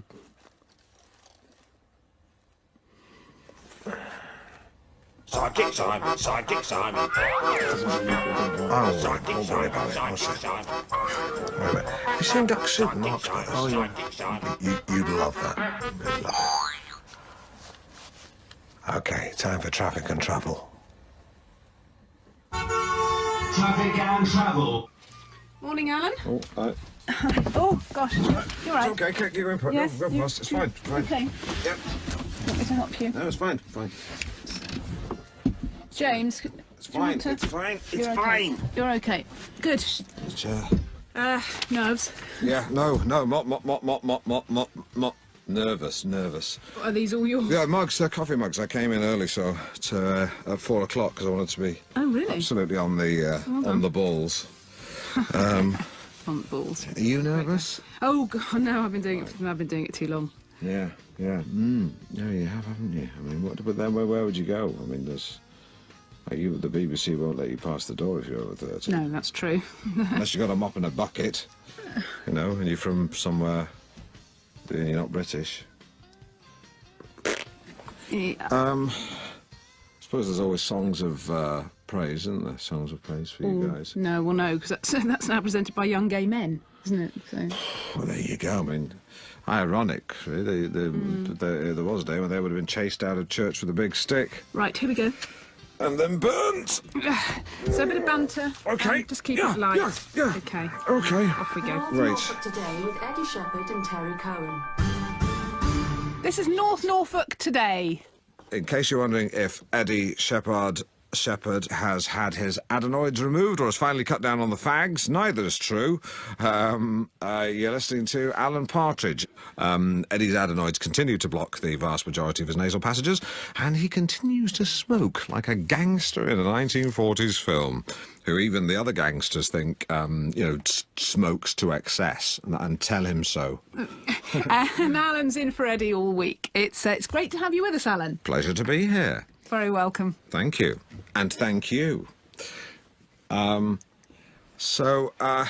very happy to be on the show. I listen to it every morning. Oh, do you? In Cafe Nero, yes. By default. I mean, they pipe it in. So right. You provide the soundtrack while I chomp on my egg panini with extra egg. An extra egg. Sounds delicious. It is. It's 7:01. Very nearly. And it's time for a review of today's papers with Alan. Right you are. So I have got some big tits for you. Tits, bits. Doubling tit bits. Freudian slip there. Oh dear, sorry about that. I don't know all the fuss is about, really. I mean, they're just pointed sacks of fat on the upper torso of a woman, for goodness sakes. What's the big deal, people? I mean, we've all got our favourite, gland. Mine happens to be the mammary. The Independent leads with government in secret spending cuts. That's yesterday's paper you got there, Alan. Right, I've read all yesterday's papers. What am I going to do? And now traffic and travel. We haven't got that in yet. We haven't got traffic and travel. That's fine. The roads today are fairly normal. I'm being told that there are potentially going to be some hold-ups. Nothing major, nothing that I can be specific about at this stage, but generally be vigilant, drive in a normal way, and stay tuned for more traffic updates. I hope that is helpful. The police also say to be careful if the roads are icy, but they're not suggesting they are at the moment, though they may be. Just keep your eye. Just drive sensibly, for Christ's sakes. 7:03. Well, it is now. Yeah. That was Alison Moyet again. And now for the final choice cut of Partridge on Partridge. Sounds like two birds copulating. Not now, mate. What about family? Got any kids? Yeah, I got a couple, male and female. Names? Denise, she's the female, and Fernando, he's the other one. Love them? Just a bit. Do they listen to the show? Yes, they do. It's not what they told me. You don't know. What would You be know your them. ideal evening? I'll tell you what it wouldn't be. Is having a pint of bitter with a traitor. Come on, Alan, give me a break. Who said I was talking about you? World doesn't revolve around you. No, I'm not saying that. You're not the moon. Yeah, I thought you said you weren't bothered. What about your favourite TV show? Deal or no deal, I'm not bothered. And why is that? Edmonds. You know, you can do what you like for all I care. It's a free country, unless they change the law. What about a favourite war? 100 years. I'll tell you something else. Any reason? Pioneering use of cannons. You can make love to the guy for all I care. You know, bomb time with Branning. You know, that's been legal since '67. What's your greatest Yeah, you give a break to a lab assistant from secondary modern. Your biggest weakness? Repays you by taking 30 pieces of Branning silver. He's not paying me, Alan. It's a metaphor. What makes you laugh? To recap, key strength, courage, weakness, too kind, funny, YouTube, sneezing panda, enjoyed chat. I enjoyed chatting to you too, thanks, Alan. And tell Chapman I'll pay for the dry cleaning, but he should count himself. That's something lucky, else. isn't it? And the answer to what is Alan firing his friend's air rifle into is a beef tomato. And here is Mick Hucknall. So how is Eddie? I'm so sorry to hear about him. He's struggling, I'm afraid. Bad news, shadow on the lung. We've met before. Have we? Yes, June earlier this year, the Nissan Local Hero Awards. Oh, yeah. We're having a bit of a chinwag about Abu Hamza, you know, the boss-eyed Muslim cleric with a hook for a hand? Yeah. We're talking about what other implements he may attach or disattach to his wrists, depending on his mood, if he could take his hook off. What about an egg whisk? Precisely, that was the... hairdryer. Oh, that's a good one. Or an ice scraper for the windscreen on a frosty morning. Genuinely useful. But no, he'd make a great pantomime baddie, I always think. You know, where's Abu Hamza, the boss-eyed Muslim cleric with a hook for a hand who incites racial hatred? He's behind you. I'd go and see it. As long as it had someone like Phil Mitchell in it, you know, as well. He'd sort him out. Headbutt him. Right. Right. North Norfolk today with Eddie Shepherd and Terry Cohen. And Alan Partridge, just to reiterate, Eddie Shepherd isn't with us at the moment. Can we say what's wrong with him? He's doing all right. He's doing all right. Touch wood, it's just a smudge on the X-ray. And we're joined by Conservative councillor Bronwyn Matthews. We were just having a chinwag about Abu Hamza, the boss-eyed Muslim cleric with a hook for a hand, suggesting what implements he may put on his wrist in place of his hook. Bronwyn suggested a hairdryer. So, councillor, you're a Conservative. What's your view on the coalition? Well, as you know, of course, we have an outright majority here on the County Council, but as far as Westminster Coalition's concerned, I mean, we're of course very supportive of them. Sorry, I have nothing to say. I mean, I always think that coalitions can work extremely well as long as there's firm leadership. Bonnie and Clyde, they were a coalition. Well, there's good ones and bad ones. Yes, indeed. Rose West and her late husband, Frederick. Well, fortunately, here at Norfolk County Council, we have a majority and so can work alone. Harold Shipman. It's just come up to 9:11. Oh, don't tell Abu Hamza. He'll be cracking open the champagne. Oh, no, they don't drink, do they? Sorry, I've been up since 4, reading yesterday's papers.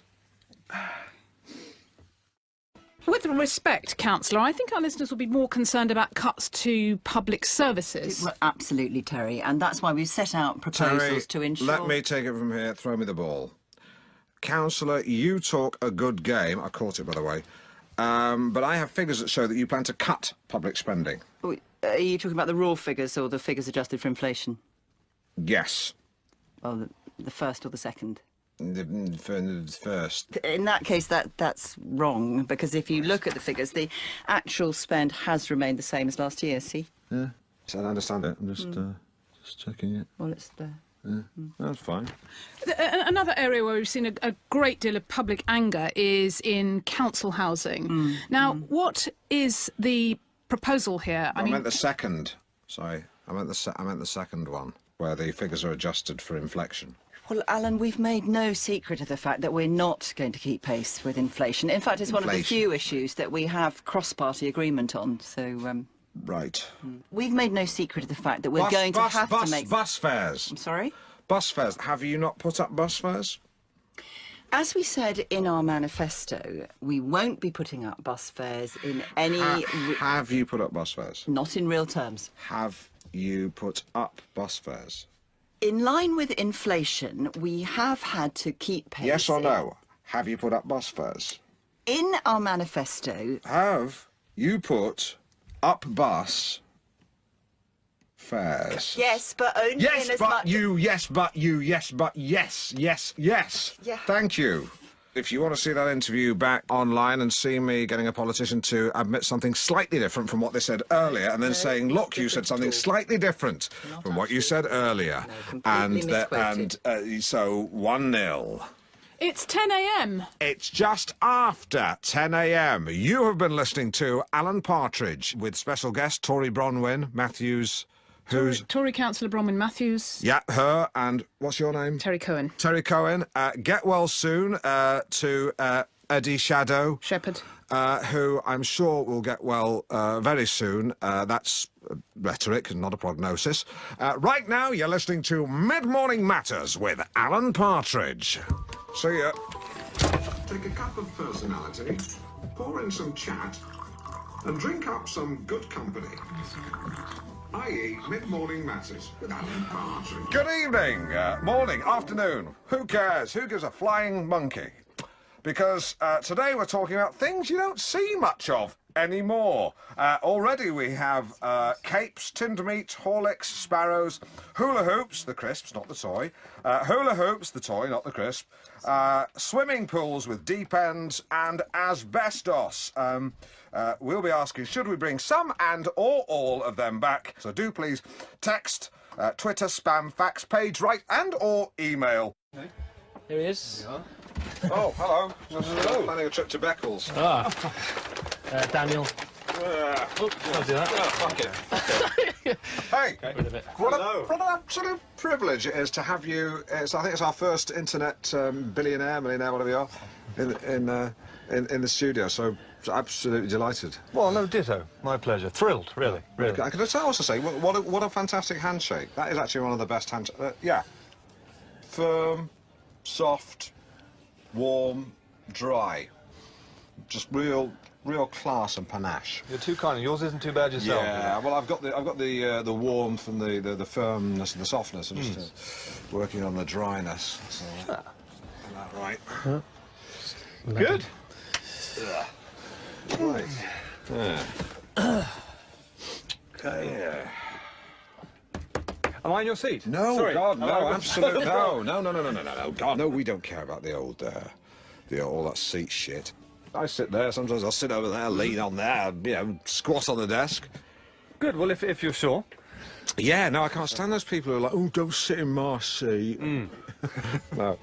Good. No, that'll be fine. It's good. That's right, just going to reach that there. That.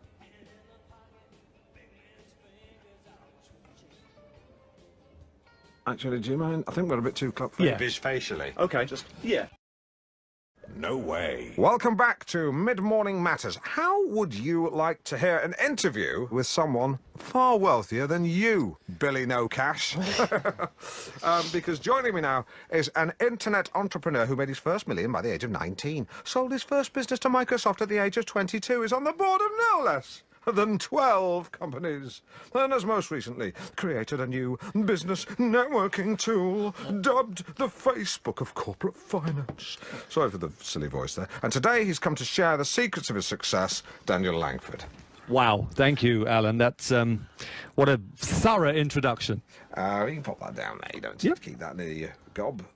Bits, bytes, RAM, bugs, worms, cookies, reboot, download, clear cache, do not filter results, and clear history. We are all familiar with computer terminology. Dongles. Do you dongle, Daniel? Occasionally I dongle. If his dressing gown falls open. Dirty get. I think most importantly, Alan, is that we don't get bogged down with terminology. Yes? Technology has to work for people. Computers work for us. We don't work for them. Yes. Yet.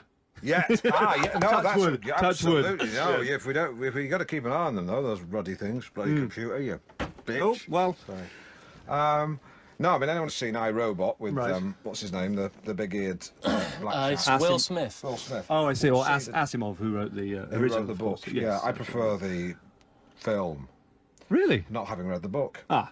I know you're a people person. I could tell that straight away. Do you know why? I'll Why? tell you why, Daniel. It's because you use people's Christian names. You came in and you used mine. You Right. used Simon's. I never call him by his name. I like to think that I see people for who they are, okay? Not necessarily what's printed on their business card. Well, that's interesting you say that because I actually, what I've got embossed on my business card is everything I do. I leave nothing to chance. Business consultant, internet, just internet. Right.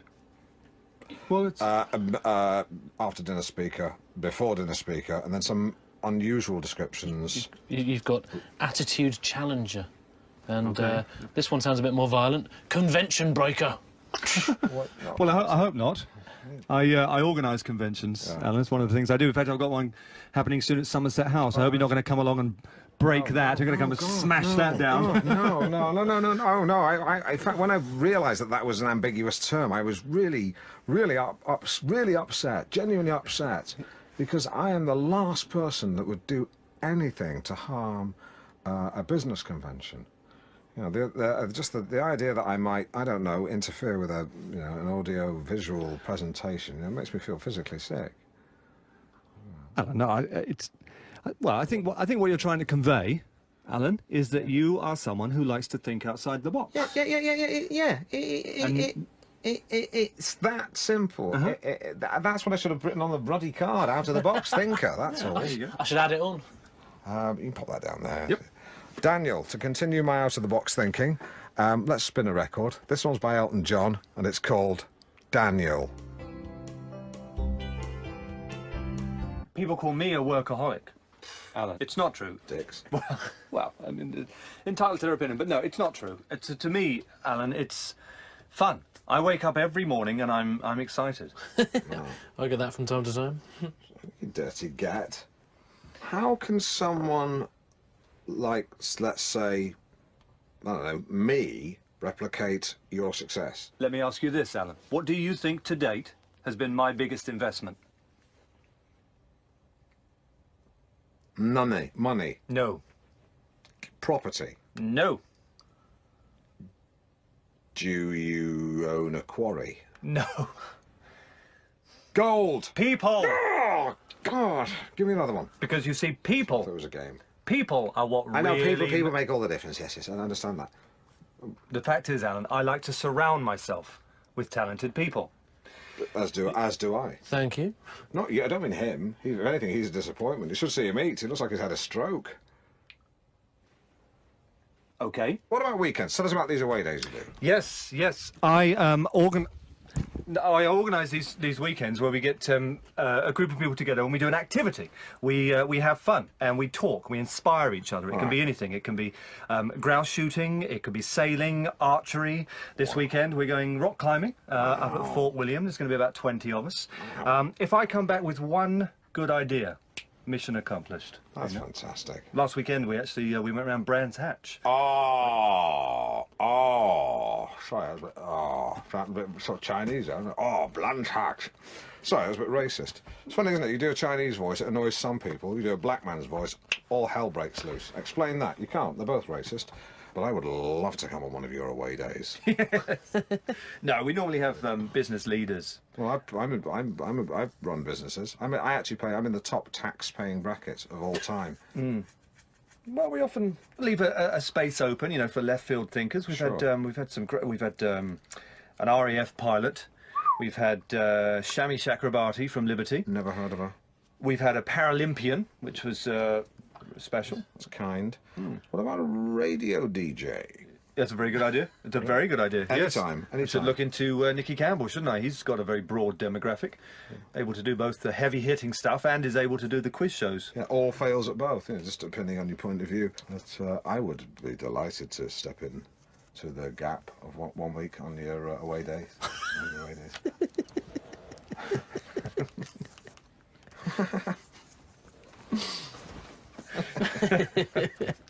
He's not serious. No, I'm not serious. I'm frigging serious.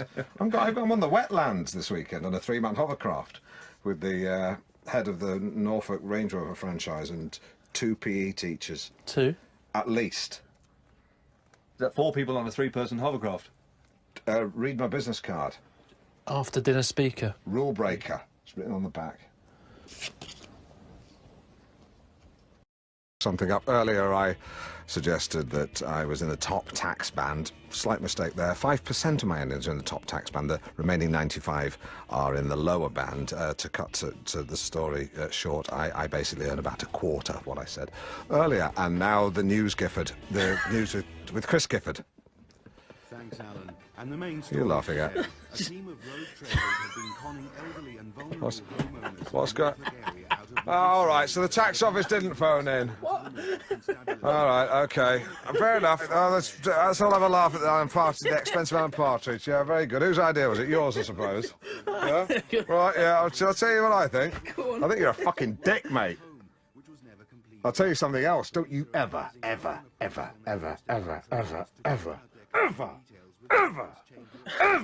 do something like that again. I will make sure you will never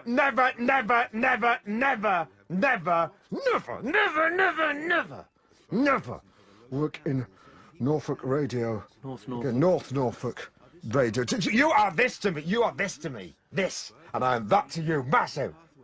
You are nothing. And I am Alan Partridge. You're listening to Midmorning Matters with Alan Partridge. And sidekick Simon. We cool, are we? We're all right. Yeah, sure. This is Clannad. Today we're talking forced celebrity breeding. If you could take 2 famous people and force them to mate, who would it be and why? Line 2, we have Duncan in Beccles. Hello, Duncan. Hello, Alan. I'd go for Stephen Hawking and Pamela Anderson. Then you'd create a beautiful genius. Or a disabled lifeguard.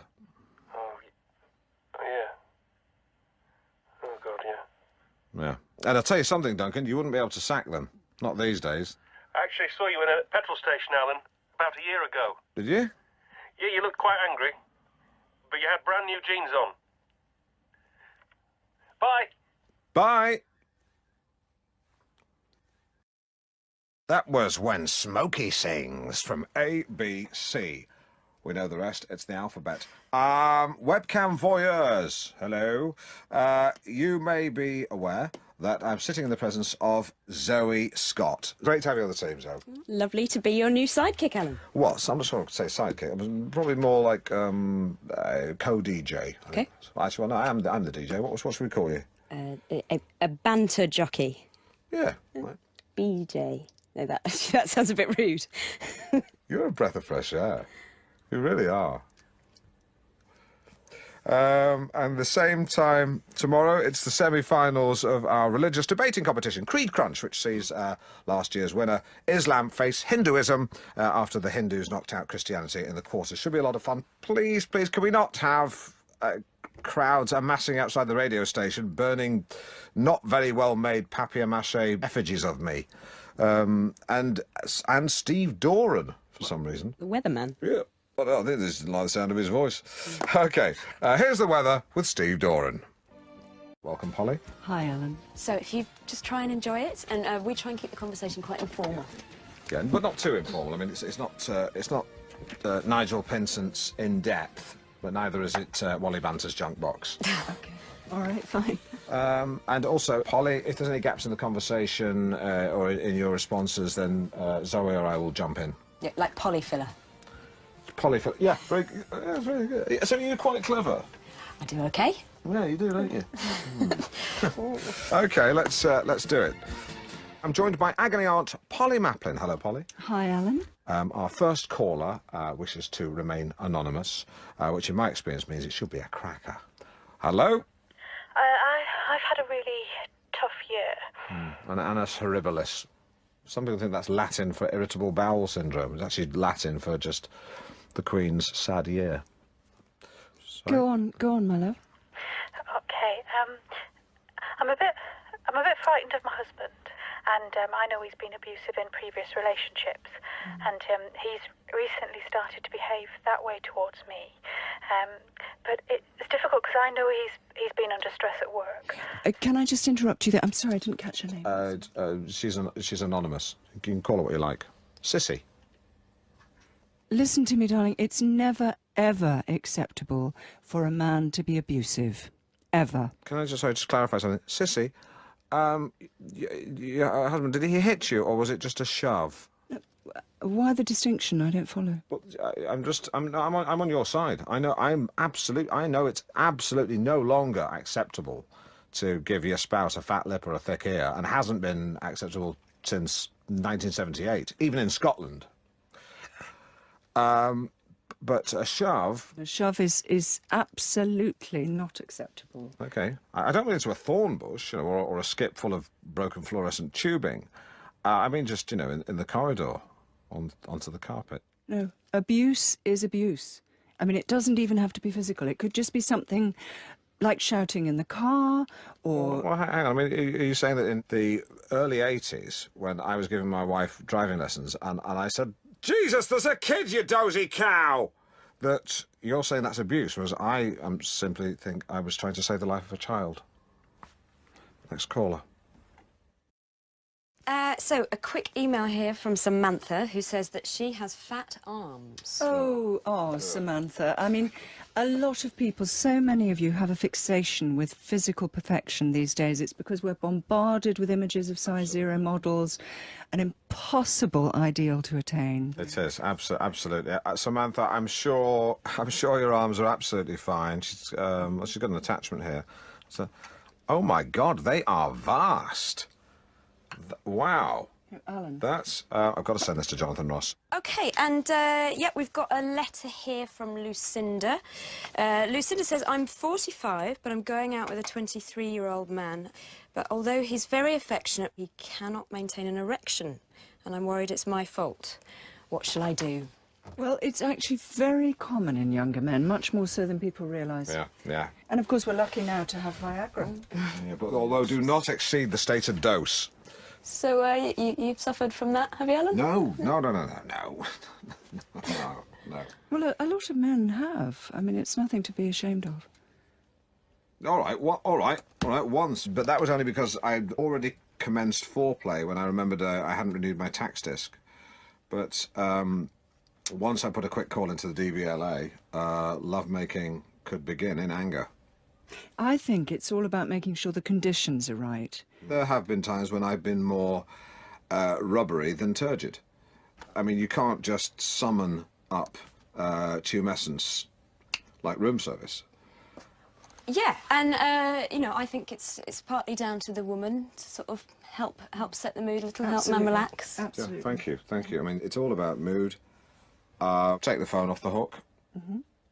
Put on some easy listening, Carpenter's, Enya, and, of course, make sure the heating's on.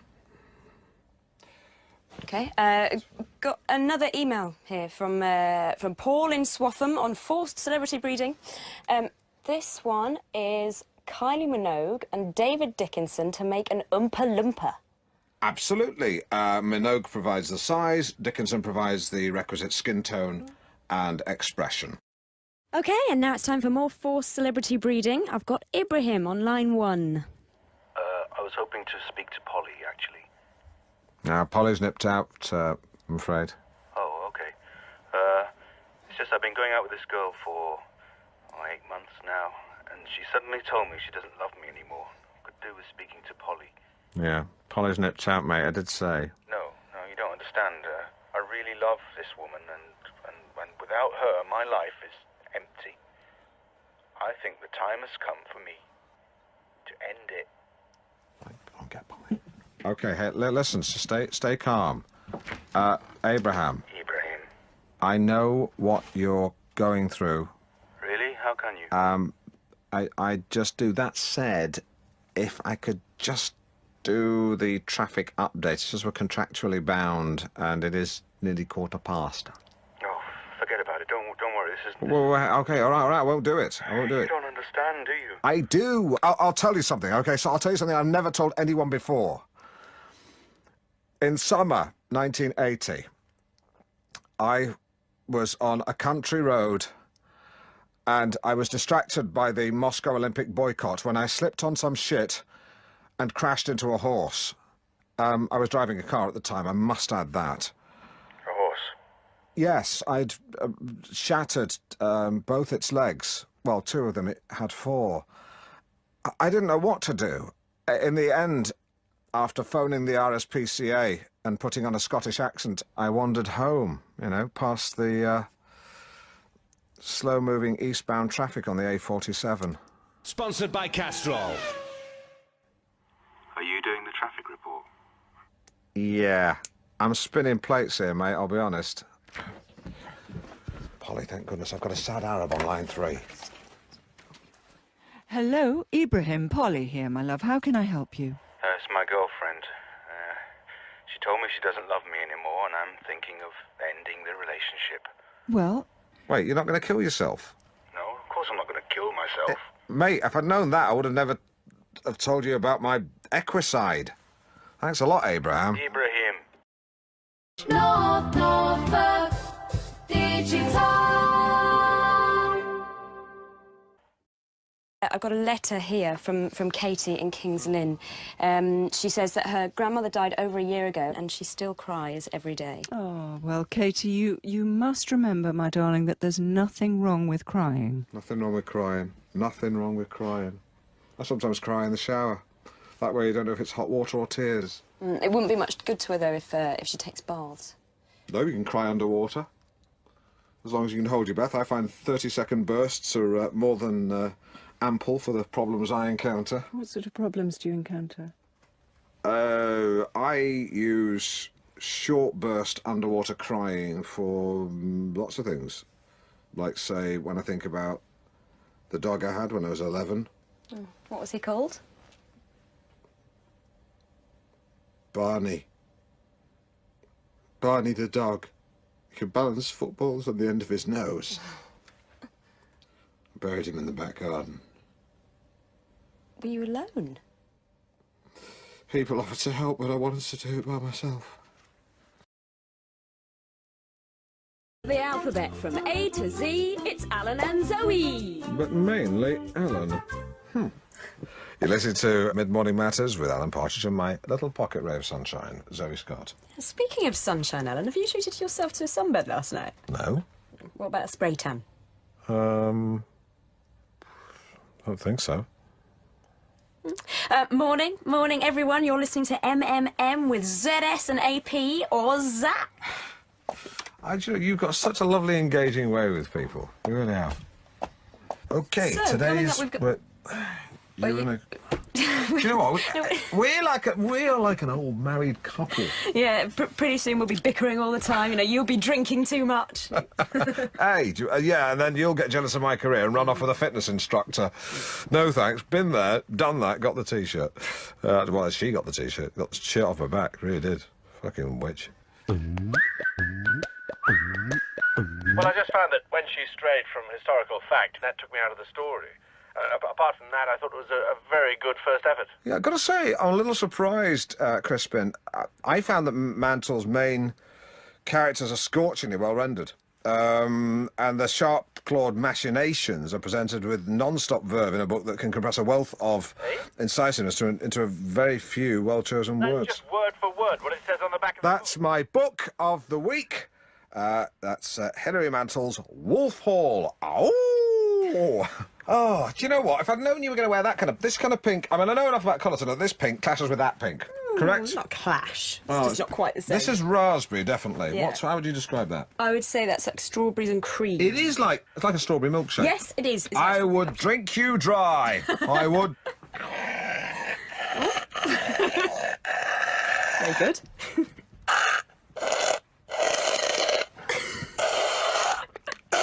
I'm down to your boots. Oh, God.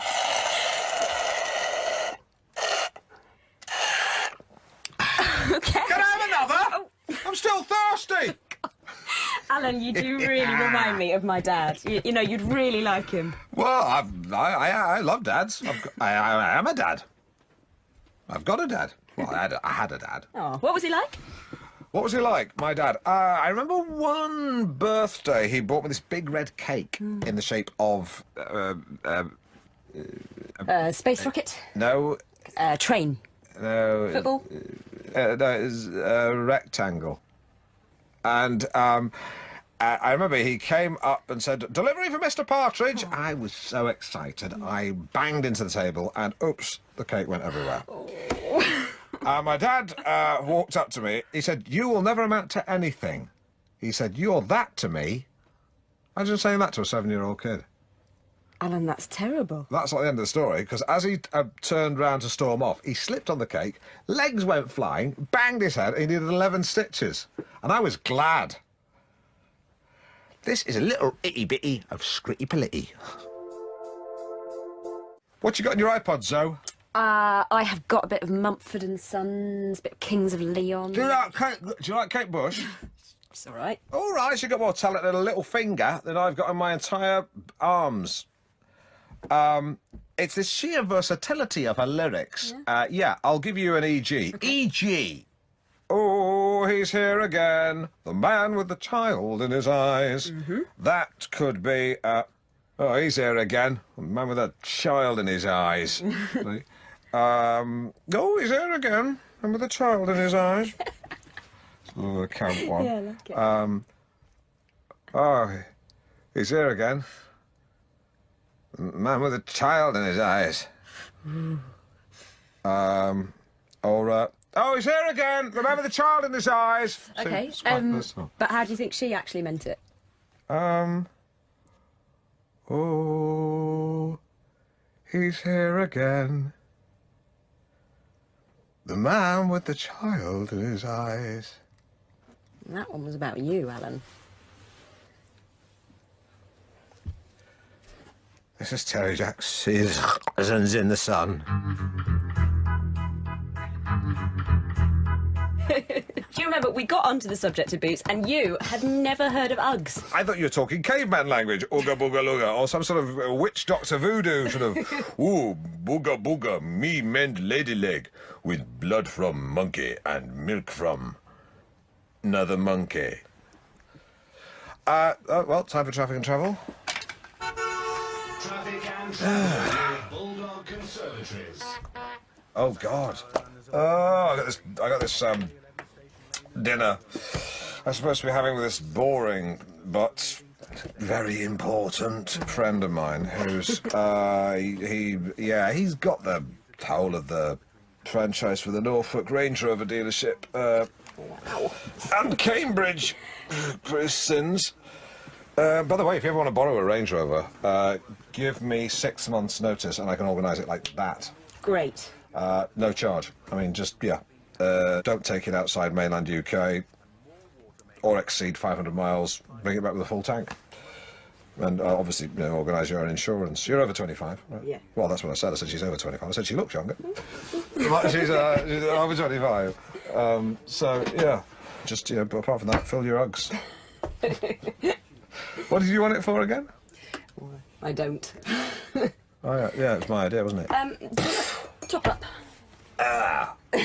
Yes, fill your... Oh, I said that. Well, fill your mugs. Very good. Yeah, he's like I say, he's a big cheese poo in a, you know, in a pond, in a small pond. Big fish. Oh, big fish, not cheese. What's wrong with you, you nutter? Oh, again. Yeah, again, two suicides. Yeah, you really are like a breath of fresh air, Zoe. You're honest to God. I mean, you could come in here in the morning with a bulb of garlic stuffed in your mouth, 2 cloves in your ears, 2 stuffed up your nose, and... No, just that, and you'd still have a breath of fresh air. Alan, if I wanted to ward off vampires, I'd just use my crucifix. Alan, I'd just drive a stake through your heart. You already bloody have. It's goodbye from me. And cheerio from me. That's all from Zoe and Alan on Mid-Morning Matters, when once again, mid-morning mattered. Lovely. Lovely. Weirdest thing, I just got a text from my Range Rover guy, his wife has broken her kneecap. Oh, God. I know. It's so he just called me all at 6s and 7s. I said, just forget about the dinner. I mean, high-powered, mutually lucrative business meetings are one thing, but what's more important is looking after the people you love. Yeah. So what are you going to do instead? I'll just go home and finish off reading The Lovely Bones. Yeah, it's a sad book, but it's sad in a sad way. I need a box of tissues by the bed. Already got a box of tissues by the bed. Alan, do you ever just want to, drop it all and just run off into the distance? I do sometimes have a fantasy where I just get on the next plane to the US and I retrain as an air marshal. Yeah. Sometimes I think I'd love to see out my days, travelling back and forth on US domestic airlines whilst carrying a concealed firearm. Wow. Yeah. What about you? Oh, totally. I mean, that's why I'm going travelling. When? Monday. How long? 3 months, travelling Southeast Asia. Really? Oh, I'll write you a postcard.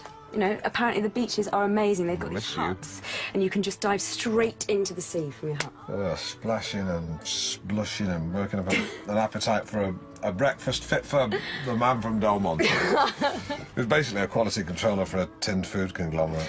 Yeah, and then seeing out the sunset with cocktails. Then curl up in a double-sized hammock and give each other a cuddle. Yeah, I'd probably actually go out clubbing, because apparently those midnight raves are amazing. Actually, I just realised I've still got the reservation. My flatmate has got my sunglasses, Alan. I'm really sorry. I've got a memory. I can see it. Just realised, actually, I've still got a reservation at the restaurant. Maybe we just have a dine together? Well, my friends have just texted and they've set me up on some ridiculous blind date with some doctor. Oh, right. Okay. Well, yes, like I say, leave you at a loose end, that's all. Oh, Master, grant that I may never seek so much to be controlled as to control, to be understood as to understand, to be loved as to love with all my heart. Make me a channel of your peace, and so on and so forth. That was our hymn of the day. It's 10 a.m. and this is Mid-Morning Matters with me, Alan Partridge. And the words of Freddie Flintstone, today's show is going to be yabba dabba doo. Huh? Oh, sorry, I did Jimmy Savile there. Sir. Yes, no, of course, yeah, absolutely. Sir Jimmy Savile, the disgraced Knight of the Realm. And a quick correction, yesterday I read out a text saying that estrogen was a kind of gas used to blow up balloons. Of course it isn't. It's a hormone used by women to perform a number of tasks relating to themselves. And others. Thank you. OK, time for today's large question. Large question. If you could invite anyone to a dinner party, who would it be, dead or alive? Well, I'd probably go for alive. Well, seriously though, who would they be? Well, I've got them here. I would have Cubby Broccoli, Jasper Carrot, Mary Berry, Jack Lemon and Mr Bean, just to make sure I definitely got my 5 a day. Yeah, no, well, seriously though, that would get things moving. Or is that all right now? So who would you have at yours? Jesus Christ, Margaret Thatcher, Dennis Thatcher, Carol Thatcher, and Mark Thatcher. So it would be Jesus and the Thatcher family? Yeah. I have a tweet from Janie72, who tweets to say she'd invite the Harlem... You all right? Yep. She'd invite the Harlem Globetrotters and Nigel Farage. Oh, he'd get battered. We're talking dream dinner party guests. Line 4, Nathaniel. I'd have a banquet at Hampton Court Palace with Alexander the Great, Ronald Reagan, Winston Churchill, Noel Edmonds, Mozart, the Crankies, A lot of people. Attila the Hun, and James Dean. Then I'd blow up the building and wipe them out. Why would you want to kill people when most of them are already dead? Well, Noel Edmonds isn't. He's still very much at large. Right, so the other guests are merely bait for Edmonds. Precisely, yeah. But you'd be destroying a national monument. Well, I've thought of other venues, but I need to be absolutely sure that Edmonds will attend, and my research tells me that if it's hosted at Hampton Court Palace, then he'll definitely come. So, why are the Crankies there? I plan to strap the explosives to Jeanette Cranky, as he'd be unlikely to search her. Right, yeah, no, in the current climate. Well, it's Operation New Tree. Yeah. He'd be assaulting both a woman and a minor. Yeah, Yes. yeah, excellent. I like it. It's a clean kill. Do call again, Nathaniel. Line 3, Jez, who's coming to dinner? Oh, that, I don't give a toss about dinner. Is it already eaten? That guy kills foxes, and you didn't challenge him on a single thing he said. He was totally one-sided. If you want me to Photoshop your face onto the picture of a fat woman's body and tell people that's what you look like under your clothes, you're going about in the right way, sunshine. Well, obviously I don't want that. So... Are you quiet because you're angry, or is he quiet because he's angry? He's gone. Fine. Colby, I'm your stepfather, and that accords me certain rights. Yes, she's your mother, but she's also my bird. I just don't see why I should take the blame because your dad ran off. He did. He did. He did. He did. He did. Colby, he's not on an oil rig. He's in the Cotswolds. I mean, even the noise he made sounded like a siren. How's about that? Almost. Maybe it was there was a part of his brain that was actually trying to warn people. It could well be. We don't know how half the brain works. Just, God. Ugh. Coming up, a chance to win a free CD from Jazzy Jeff and the French Prince. French Prince, is it? It's the Fresh, maybe? Prince. Yeah. Oh, yeah, well, of course. Well, they're all Republicans, aren't they? And if you're a Frenchman claiming to be a prince, you'd be certainly very soon end up being beheaded by a revolting peasant. Joining me today, someone else who presumably finds peasants revolting. I'm not sure about that. Well, Fibber, because this weekend sees the annual North Norfolk Hunt. Oh, careful how you say that one. Why? It's traditionally a time of intense shouting from both sides of the hunting debate, be it the grunted chant of the balaclava or the reasoned oratory of the North Norfolk huntsmen and women. I see the point you're making. Yeah, Careful. On the advice of police, we've agreed to give the leader of the Norfolk Hunt a platform to appeal for calm, especially after the ugly scenes last year when I think a lord got thumped. Please welcome Sir Cecil Phillips. That wasn't you, was it? No, I'm not a lord. Oh, thank you. Many thanks for having me here. An honour and a privilege. Now, your message to the protesters is quite simple. It is, yes. Well, it's, simply, it's, look, you've had your say, but this is private property, so on your way. Well, no. Whilst we don't share the views of the anti-hunt lobby, we do respect their right to disagree with what we're saying. Yes, and the right to be heard, sure. But if they cross the line, there are 1,000 Countryside Alliance boys ready to go. Well, the Countryside Alliance is really a lobbying organisation. And how? It's what the National Trust would be if it grew a pair. No, the point I'd really like to get across is that if you try to sabotage the safe passage of the hunt, you're endangering yourselves. You're endangering us, and you're endangering horses. Horses. Clever. Horses are animals. Yeah. Snookered. Well, maybe they should play snooker. No one gets hurt in snooker. What? Have you seen Minder? Minder was a television programme many years ago when a rather vulgar chap from ITV would gallivant around London, resolving petty monetary differences with people, often at the fat end of a snooker queue. They're not allowed to show it anymore. Another ITV, by the way, is the channel that used to show the commercial. You don't need to know about that. Traffic and travel, sponsored by Castrol. TNT on the A17, a truck has overturned, shedding its load of Pampers over both carriageways. Sounds like the setup to a joke, doesn't it? The police don't yet know which skid marks to stop you there has been a fatality. North Norfolk Digital. Later on, we'll be talking about corner shop fizzy drinks and asking what part of multi-pack not to be sold separately don't they understand. And talking of fizz, I've got to give a big shout-out to a new MD Craig Felbridge, who this morning was absolutely fizzing with ideas. He was like a one-man soda stream. Honestly, I felt so...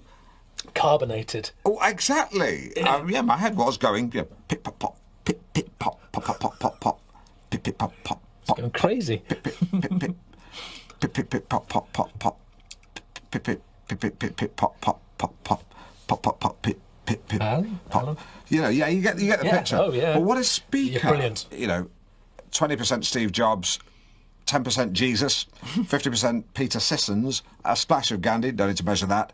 If you were a quarter of the man he is, you'd be twice the man you are. And that's still makes you an eighth of a very impressive man. And that's not my opinion, that's fractions. Oh, well, thank you, fractions. OK.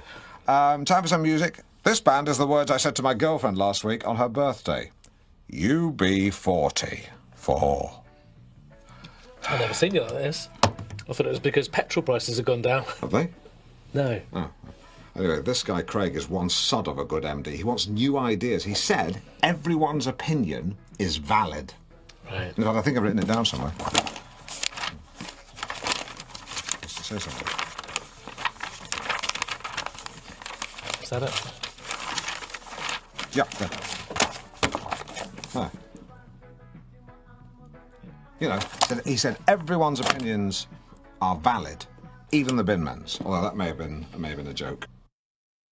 Craig, it's Alan.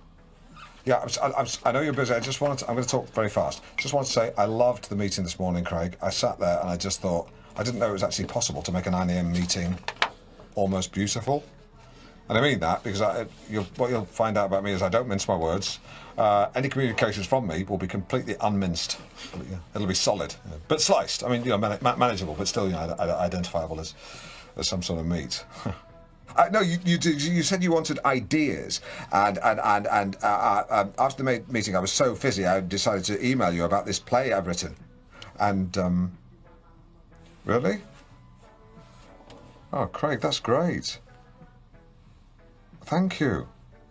Oh, you're not going to regret this, Craig. This is really... I've written loads of episodes, Craig. I'll tell you about them another time. But the last one is very good. It's got an argument in a car park. No, you're busy, Craig. Craig, it's fine. You're a busy man, Craig, you're a busy man. Okay. And Craig, sorry if I've been using your name a bit too much. Okay, bye, Craig. I mean, bye.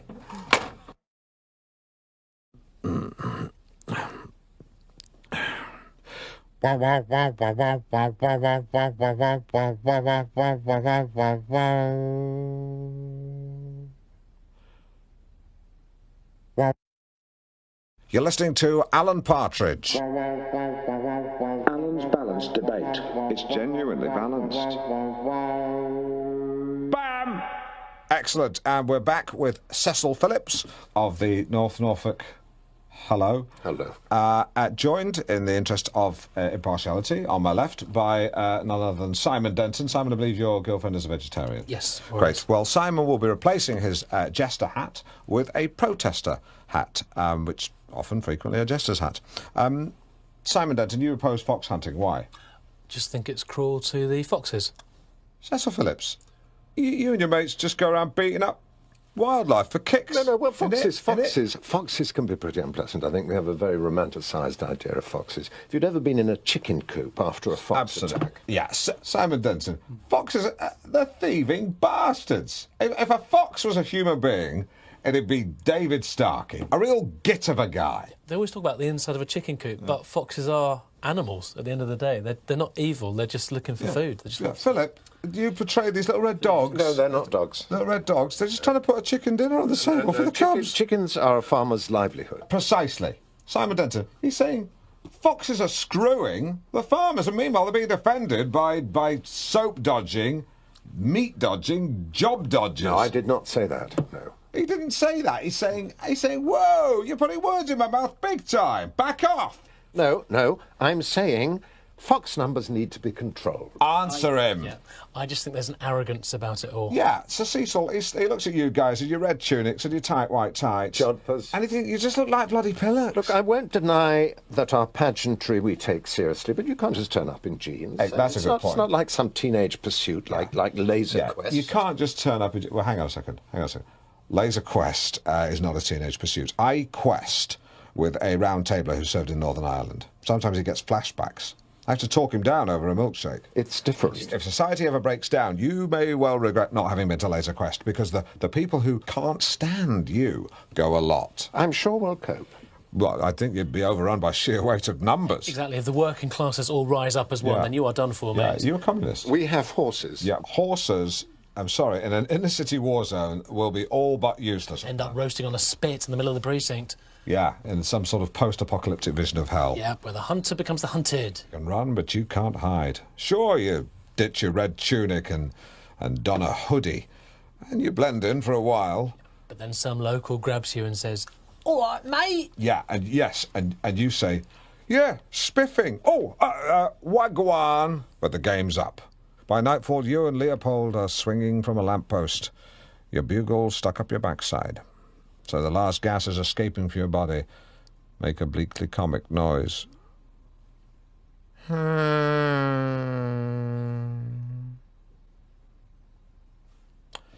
I'm afraid that's all we've got time for, but encouraging to know that within that you've at least found some common ground. Cecil, your dream dinner party guests. North Norfolk Digital.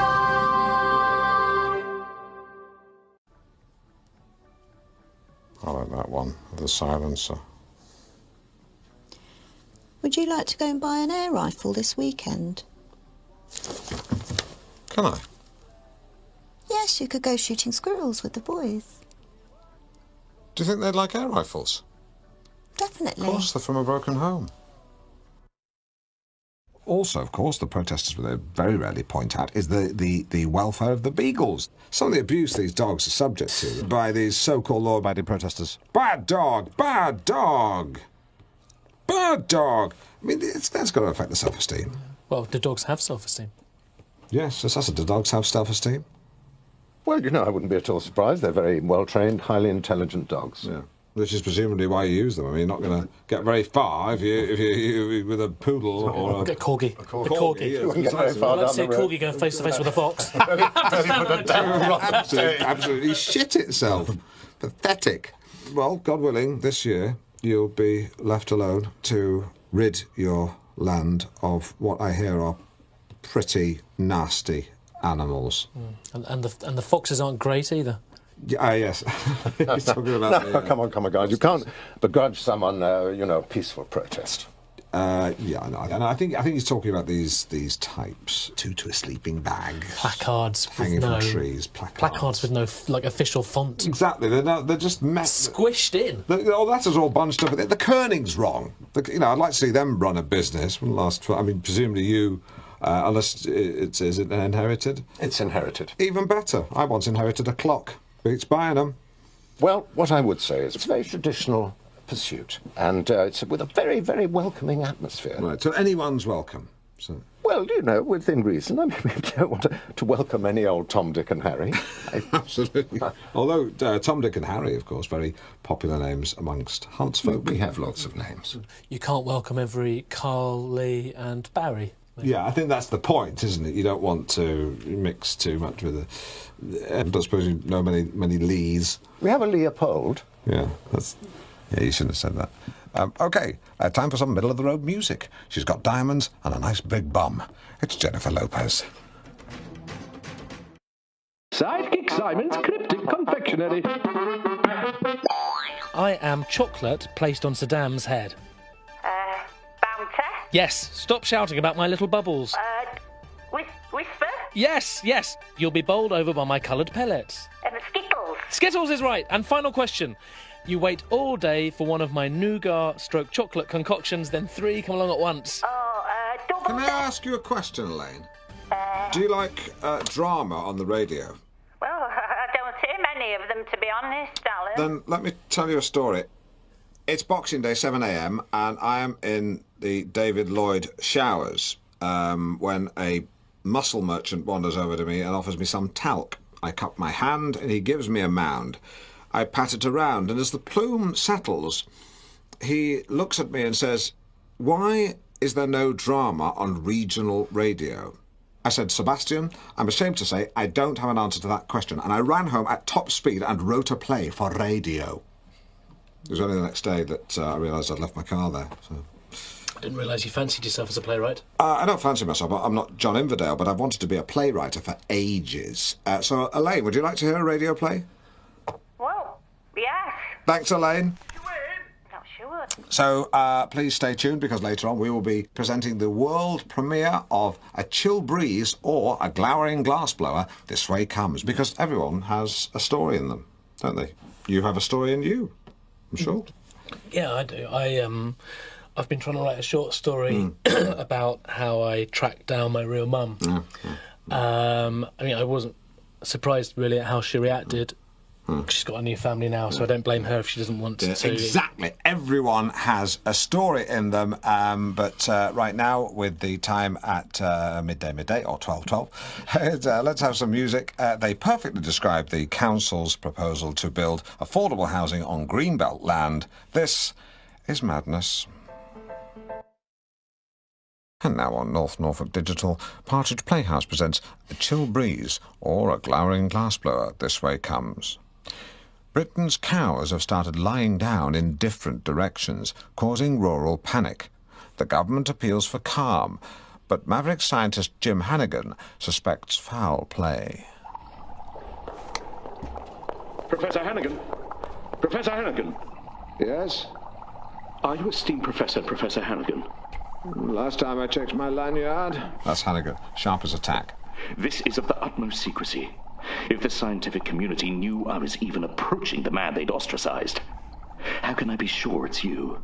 You'll notice I shook your hand quite badly.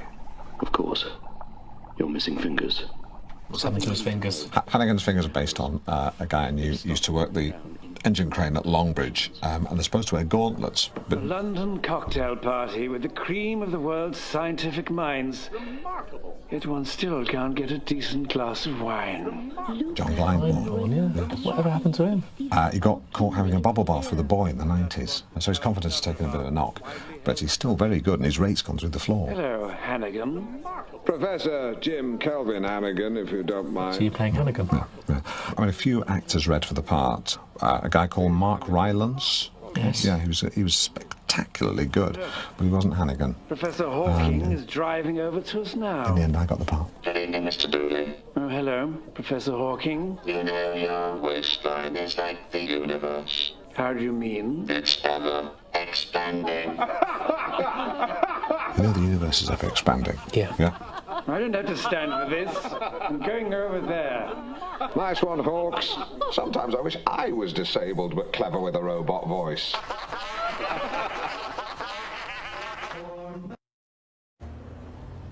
We should be at my Norwich penthouse quite soon, my garlic beauty. Were it not for this damn traffic. I cannot wait. Traffic and travel. Driver, turn up the radio. Due to a major incident, all roads in and out of the south of Norwich have been shut by police. What the hell's this? Hello, Sarah. Do you know what the red light outside means? No girls allowed. Broadcasting. Who said you could play it? Craig, who said you could pass round a sponsorship form for your daughter's fun run? What was that last bit? Oh, that was just part of the drama. But people might think it was an actual traffic report. I've seen the way you look at me. Your eyes devour me. What is this, anyway? My groin burns for you. It's just, you know, a romantic subplot. All good dramas have them. I'm going to kiss you, so you'd better open your mouth very wide. Yeah. Clear up that traffic report now, or I'll have you taken off the air. Fine. And put me down for 50 quid if your daughter manages to heave herself round the course. I'll take that back. Yeah. Actually, I've just had a traffic report on my text. It says that the only road closed into Norwich is in actual fact the A417. Other than that, everything's clear as a bell. Yep, that's your travel. Oh, that's nice. Let me just slip these socks off. Slip these socks off. You like my French underwear? Happy now? Take your top off. That was Hannigan, not me.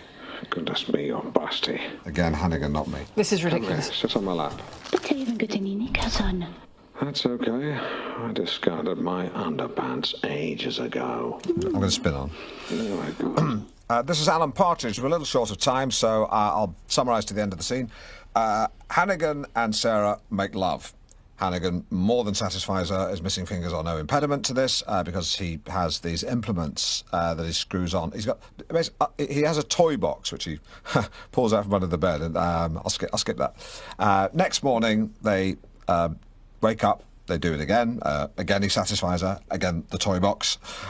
So we join them post-brunch, trying to find a way around the police roadblocks, the fictional police roadblocks. We need to get to the field with the lying down cows. I'm going to go off-road. I do all the animal noises. Are you sure the car will manage it? You've never driven a Range Rover, have you? It's pretty much the only car you'll ever need. Range Rover. Just a sec, are you promoting Range Rover? No, I'm not promoting Range Rover. No, I know the rules. The guy happens to drive a Range Rover. End of. So what do you think of the Range Rover anyway? In a word, ambivalent. I've never felt so neutral about a car. And how much do they cost? Less than you might think. You can drive one off the forecourt for 20... to pay for 3 years. Alan, I've spoken to Craig. You've got 1 more minute and then it comes off. Fine. Okay. Hello, I'm going to spool on to the final scene. It's a press conference. The next day, Dooley thinks he's going to humiliate Hannigan, but Hannigan is ready to play his ace. It's ace. Listen. And in conclusion, I can now end this press conference by saying there is no proof whatsoever of alien life. And if there are no more questions, this press conference will end in 5, 4, 3, 2... There is one, actually. What? Damn it. It's Hannigan. If someone did produce evidence, wouldn't that prove you quite wrong? Where is this evidence? It's here, in this jar. Good God. Like some fucking jelly with eyes. And so the plot, like hot gravy, thickens. Let us know what you think of a chill wind or a glowering glass view. You know the rest. And yes, the inbox has gone crazy. Best play ever, says Jill. John in North Walsham says, I'm sure at the idea stage it was great. Thanks very much. John. And Toby in Walsham says, I think theatre is just for puffs and women. Yeah, well, it's not for everyone, but do keep your views coming in. Now, though, some music. This is Various Artists. OK, and if the gunman was behind him and the book depository was how far away? 180 feet. 180 feet. Then the bullet would have reached the president before the sound of the bang. Well, that makes sense. But circling back to your theory that he was killed by the Scottish Secret Service? No, that's the last guy. This isn't Jews. Ah, yes. You're saying he was killed by a gang of Jews. Spot on. OK. So remind me, this is because... Well, let's go back to the Old Testament. If you look at the book of Exodus... I'm going to cut you short there, Bill. I think it's a fantastic theory. In the meantime, if anyone wants to join our spin-off debate on ballistics and field weaponry, please head to the North Norfolk Digital chat room. I'm normally there from 3 p.m. to the wee small hours. North Norfolk Digital is available anywhere in the world. It's global radio with an Anglian swagger, bringing Norwich to Nigeria, Swaffham to Scotland, and Chroma to the Kremlin. Svenja! Well, Chilling thought, though, isn't it, that Chroma might one day fall to the Russians. Sounds like a Frederick Forsyth novel in the making. Yeah, the Norfolk fracture. The Red Peninsula. Yes, that sounds quite alarming, doesn't it? The seaside town of Chroma has fallen to the Russians. All roads to Chroma are now closed. This is not a drill. Repeat, this is not a drill. I'd read it. I would. Music. There are some kids outside playing snowballs, but they've forgotten to put their parkas on. It's cold play. I used to have a parka. I miss parkas. buy one then. I'm going to. It's Thursday, which means it's Mid-Thursday Morning Matters Book Club, or Mid-Thursday Morning Matters Book Club. A virtual get-together where we talk about a book we've read that week. Saul Harris can't be with us. So in his stead/shoes, we have Rosie Witter. Hello. Webcam voyeurs may recognise Rosie as our resident wine expert. I am indeed. Have you been drinking this morning? No. A little snifter before you left the house? No. I don't believe you. Did you bring any wine? Oh, I do have a bottle with me. That's my girl. That's Rosie Witter. Joining us on the phone, we have Edith in Rackheath. Hello, Edith. Hello. And on email, we're joined by Andrew in Docking. Are you there, Andrew?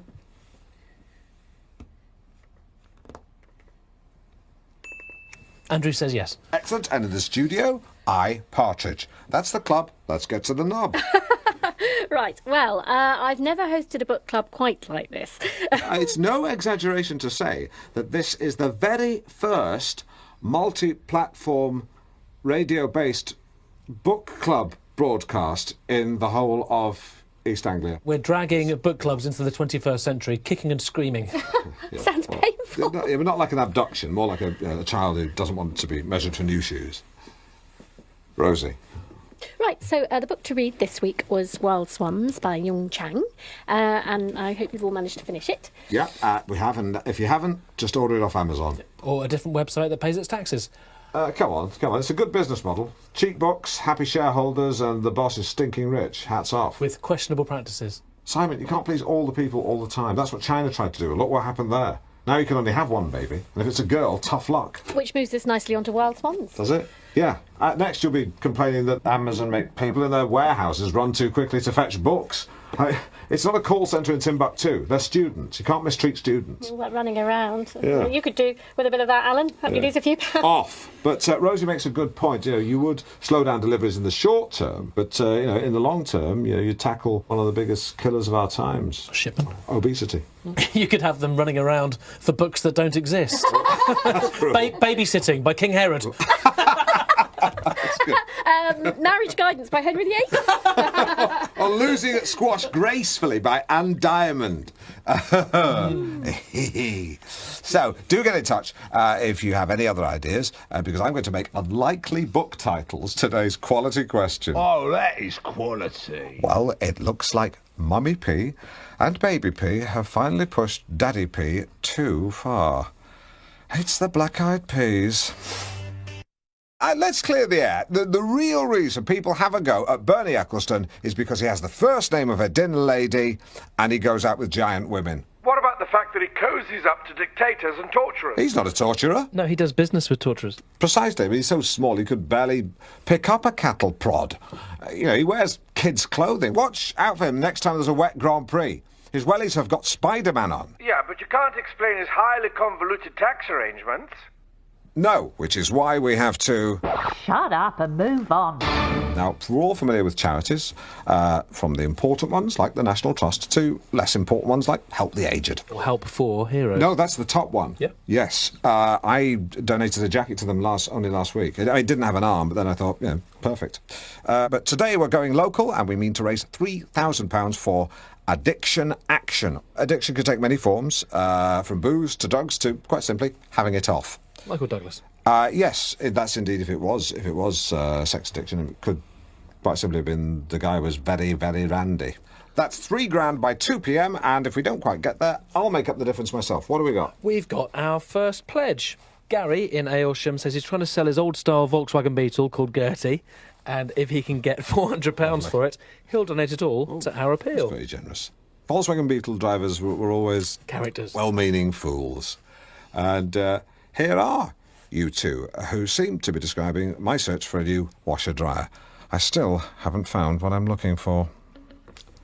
It's a top loader, in black. Right. I didn't know you were into your charities.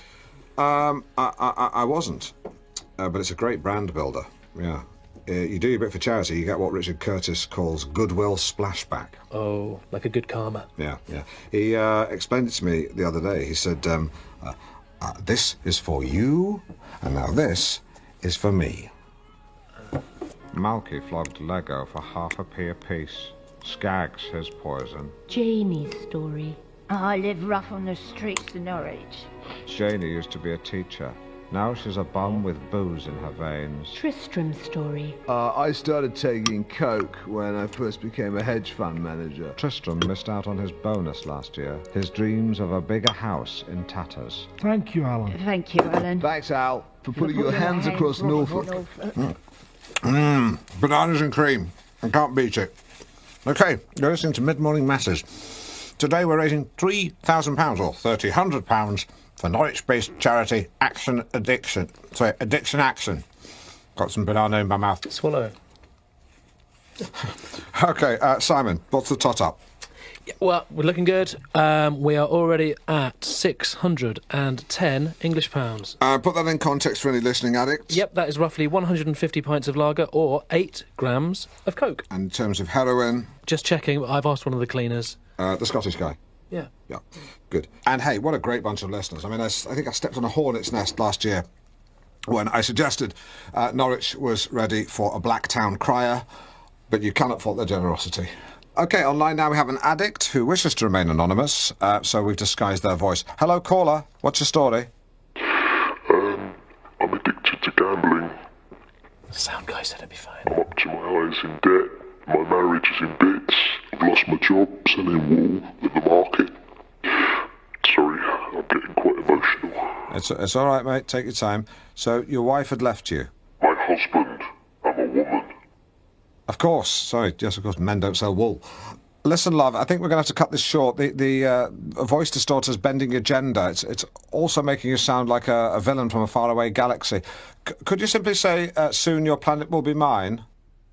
Soon your planet will be mine. Yeah, I think we're going to have to leave it there. OK. Quick clarification, there's been some panic at a care home with listeners worried that Russia has taken over Cromer. That's my fault for making it sound like a news report. The Russians have not taken over Cromer. That we know of. Yes. I mean, it could have infiltrated the council years ago. It has certainly explained their attitude to parking enforcement. Yeah, well, that's more Nazis, isn't it? But it's all evil. It's all evil. Wild Swans, Rosie. It's a long book. Well, it is substantial, yes. So Wild Swans follows the lives of 3 generations of Chinese women.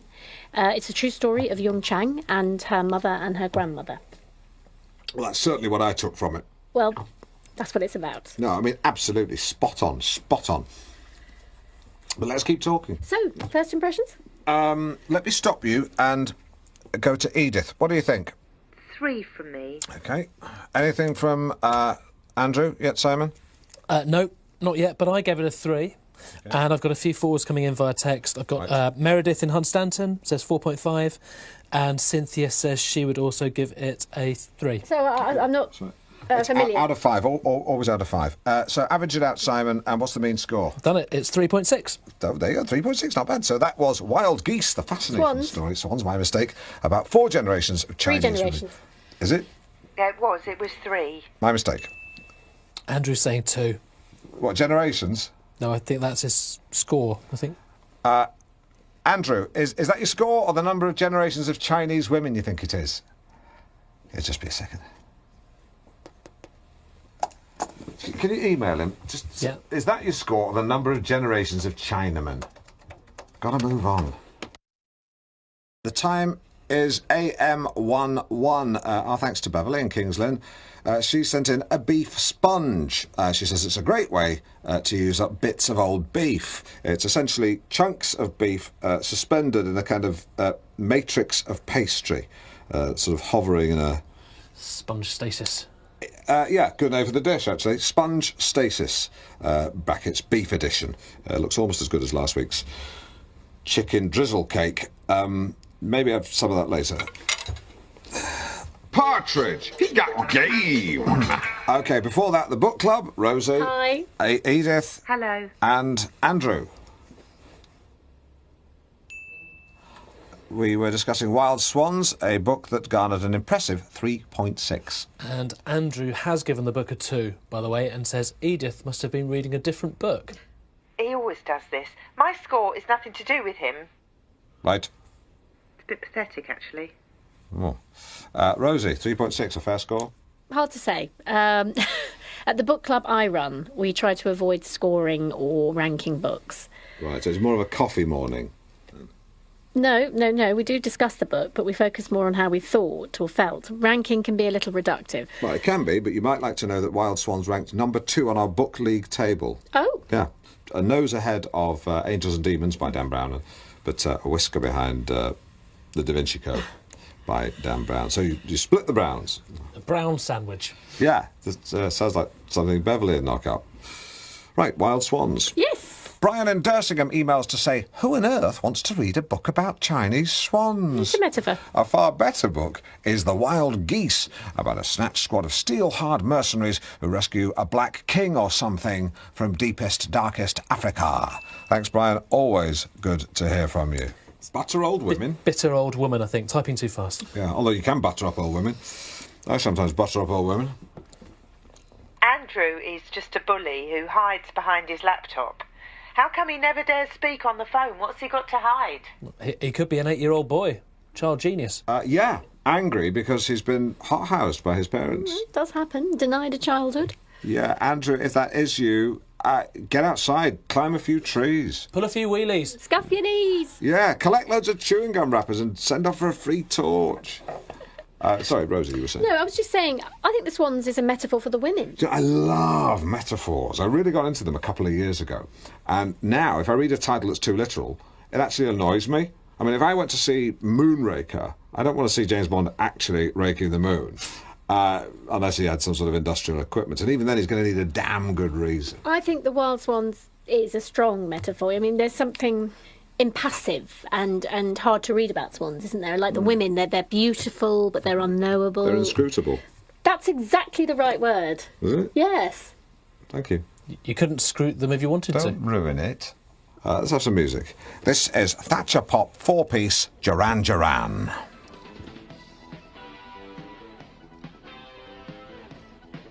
I got a smashing flavour.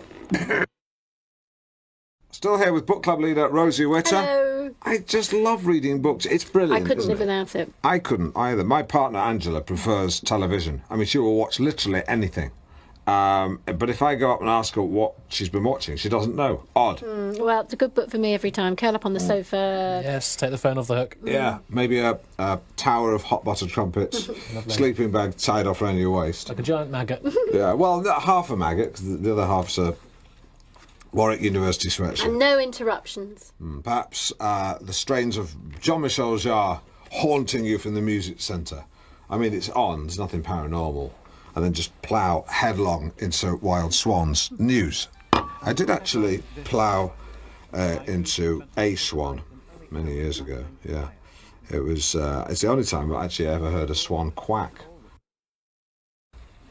Me. It's mid-Thursday, it's mid-morning, he does it. Thursday Morning Matters, book club. So, any final thoughts? What did you take from the book, Alan? I read the book, and I thought it was a good book. It's about people, isn't it? Chinese women with small feet. And what's all that about? Well, it's all explained in the book. Shit, I haven't read the book. I'm sorry. You angry?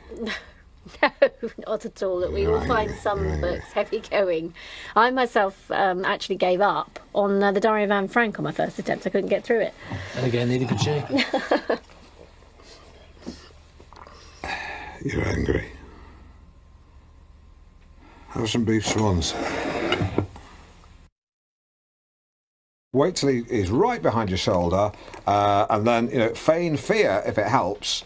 And then, if you feel the back of your arm, just the little knobbly bone there, if he's right up behind you, just into his ribs, into his ribs, and then bang, back of the hand, and bust his nose. I know when you were fooling around in the kitchen with Jez before, It was just a bit of tomfoolery, but I just thought when I saw you doing this and this, I just thought we got to talk. Anyway, that's it. It's 12:30 and we're joined by Derek Bosworth, who's here to tell us all about handheld, bellows-driven reed instruments. Sounds like a real wheeze. Before that, some pledges on the texts. We do have some pledges. Jed from Ipswich says he has a 10-year-old Mondeo 1.8. He wants 500 quid and will give 50 to the appeal. OK, Phil in Glanford says, leave Porsche drivers with red faces with my tweaked VW Golf. Reluctant sale due to baby. He wants 10 grand cash with 60 for charity. And one here from Dennis in Feltwell. 2012 Lexus GS. First to see will buy, no time wasters. Right, and what's the donation? I don't think he said. OK. Time for the weather. Weather update. You know, I said I'd take Angela to Centre Parks and buy her a bigger telly. Pockets aren't that deep. Yeah, I know. No, Yeah. it's really, I don't have that kind of money, you know? It's not, I'm out of my depth. How could they raise 4 grand for a donkey sanctuary? It's ridiculous. People like donkeys. Why? We've got cars. I'm not saying They don't work, they should put them down. Right, Dave? It's Dave Clifton. He's been through the mill. He was a massive boozer. You know the story about him? No? Well, I shouldn't say this because he's moved on, but when he was really completely at rock bottom, he actually ended up down at the docks, pleasuring a vagrant. Yeah. All right, Dave. Just talking about your checkered past. Oh, did you tell him about the time I wanked off those tramps? Yeah. That was plural, wasn't it? Must have been a line of them. That's some sort of diabolical soup kitchen. Alan Partridge's hands across the county. Dave, what would you say was the lowest of the low? And before you do answer that, I should add that the pledge line is still open, so do call. Please! Well, the lowest lows often follow the highest highs. And as you know, Alan, I was the biggest DJ in Norfolk with the #1 show on the station. Well, it depends on the metric. I was a star. I had a semi-detached home, a Vauxhall Tigre, and I deserved it. Yeah. I took my eye off the ball. Yes, I had the #1 show on the station. Yeah, it depends on the metric. But then I entered a spiral. Right, now is this when you were stuck on a water slide with your jeans still on? No, a spiral of addiction. Of course. I'd drink anything. It affected my judgment. Right, good. OK, now, Dave, what was the worst thing you did? God help us. Oh, you mean the tramps? Yeah, no, God, no. One rung below that. Oh, I remember once I broke into someone's back garden and had a fight with a snowman. You know, I had so much premium lager coursing through me, I thought he was from the council. It's good to see you laugh, Dave. Oh, you've got to laugh, Alan. Although tears sometimes help. Tears can help. Tears would help. I've done all my crying, Alan. I like to think I'm a barrel of laughs, because a barrel of tears is good for nothing. Yeah, well, it's just a bucket of brine, isn't it? It's great that you're upbeat, Dave, but it could do with being a little bit sadder. My glass is always half full, Alan. Wasn't that the problem? You've got a son, haven't you? Oh, don't go there, Alan. You get me going. Oh, I can imagine. I think someone once told me that you'd swapped his scale extric for some cocaine on Christmas Day. Well, it was a packet of Daz, as it turned out. Yeah, I always joke actually about that, Alan, that I got cleaned out. I mean, you know, it is really sad. You don't sound sad. You don't sound sad. Be sad. You're listening to Alan Partridge. There is a reason I don't talk about my son. Well, you wouldn't talk about it, would you? If your son came up to you and said, Dad, will you put me on your shoulders so I can pick the apples from the tree for apple pie and custard? And I say, no, son, because I'm pissed. And then I say, I've got an even better idea, son. why don't we play this new game? It's called Invisible Dad, where someone who looks exactly like me lies on the sofa all afternoon watching Bargain Hunt, while the real me, Invisible Dad, will come out into the back garden in 5 minutes' time, and we'll play together all afternoon, son, quietly. But I'm on the sofa half an hour later, and I can hear my little boy out in the garden talking to no one. And do you know what I did? I turned up the volume to drown him out with David Dickinson. Oh, God. Fast forward 2 years, and I'm sitting in a room with a circle of chairs, and I'm saying, my name's Tom Barrington, and I'm an alcoholic. Sorry, who's Tom Barrington? Oh, that's my real name. You changed your name to Dave Clifton? Yeah. Fast forward again to a summer's day last year. I've got my son on my shoulders saying, Daddy, I can reach the apples. And all I could think was, so can I, son. So can I. And that's what I do, Alan. Every day I just try and reach the apples. Thank you, Dave. I used to think you were a right Burke, but I realise now that's only half the story. Thank you. And I'll tell you something else. I hope you keep reaching those apples every day, because... And if you can't find it in your hearts to find 3K for a guy like Dave Clifton, then I won't bother coming in tomorrow, because I'll be at an orchard behind Dave Clifton on a bicycle with a basket full of apples, and then we'll go home and together we'll bake an apple pie and feed it to his son. And I'll tell you something else, Dave. What? I'm bringing the custard. What's doing?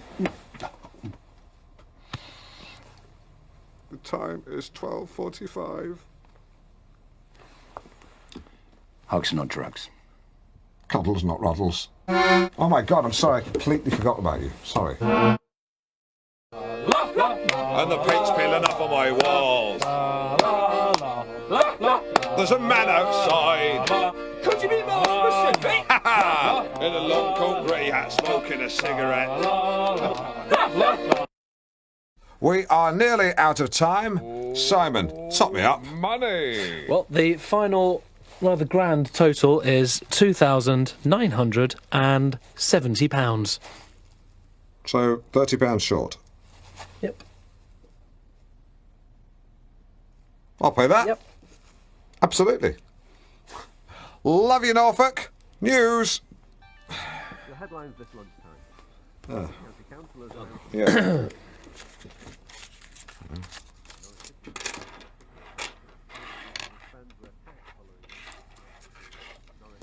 You got 30p? You've got it there. I need that for Milky Way. I mean, I've got one in my lunchbox. You can have that. Let's have a look.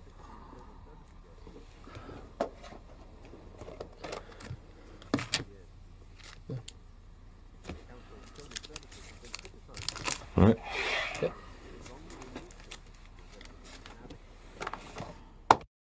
Earlier I played Meatloaf's I'd Do Anything for Love, but I won't do that. And we asked, what would you not do for love?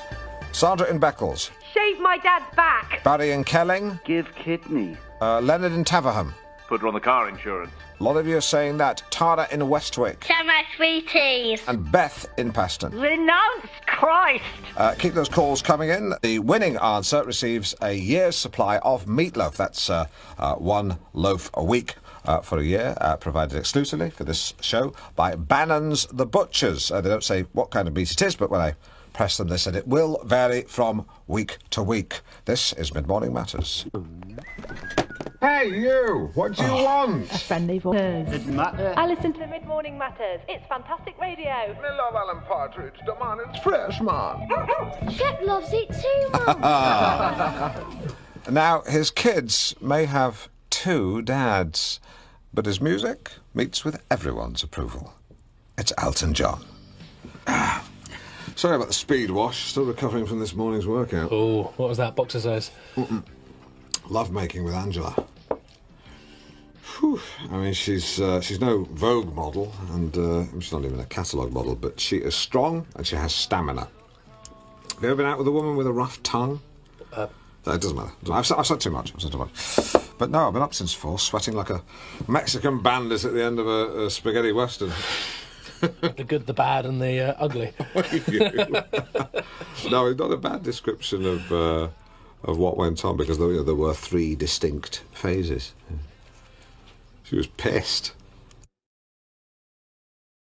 You're listening to Alan Partridge on Mid-Morning Matters. That was Tapow, which is Yorkshire for the Pow. It's Gangster Day. Jesus! On North Norfolk Digital, we're asking you today to tell me how hot you should have your bath. Which ties in rather nicely with yesterday's competition, in which we asked you what is the best way to dispose of a body. We had some pretty good answers. We've had some pretty good answers, Alan. Concrete boot, minced and fed to pigs, dropped into the foundations of a new build, or minced and fed to dogs. Yeah, pigs are better. Of course, if you really want to lose a body, then just post it to yourself, special delivery. Yeah, they do their best. They do their best. Coming up soon, we'll be chatting to a former gang member. Do you like gangs, Simon? Yes, I do, Alan. I like the old East End gangs from the 60s. Yeah, lovable rogues. Yeah, diamond geezers. I love diamond geezers. Yeah, me too. No, they break the law and you don't mind. Exactly. It's not like the benefit cheats. You know, like the people saying, "Oh, I can't operate heavy machinery because I've got a nervous disposition." You know, liars. And they only attack their own, to be fair, or nonces or grasses. I'll give you a jolly good hiding and pop you in the boot of the Jag. Push it into the Thames. Precisely. So they drown. Well, you would, wouldn't you? This is one diamond geezer who would never dream of pulling your fingernails off with a pair of pliers. It's Neil. Diamond. Yeah, they know. What would life be without cars? What would life be without trees? What would life be without oceans? What would life be without bees? Sounds like one of Alan's phone-ins. That's actually true. Yeah. Lovely song. Thank you. Lovely really song. Nice.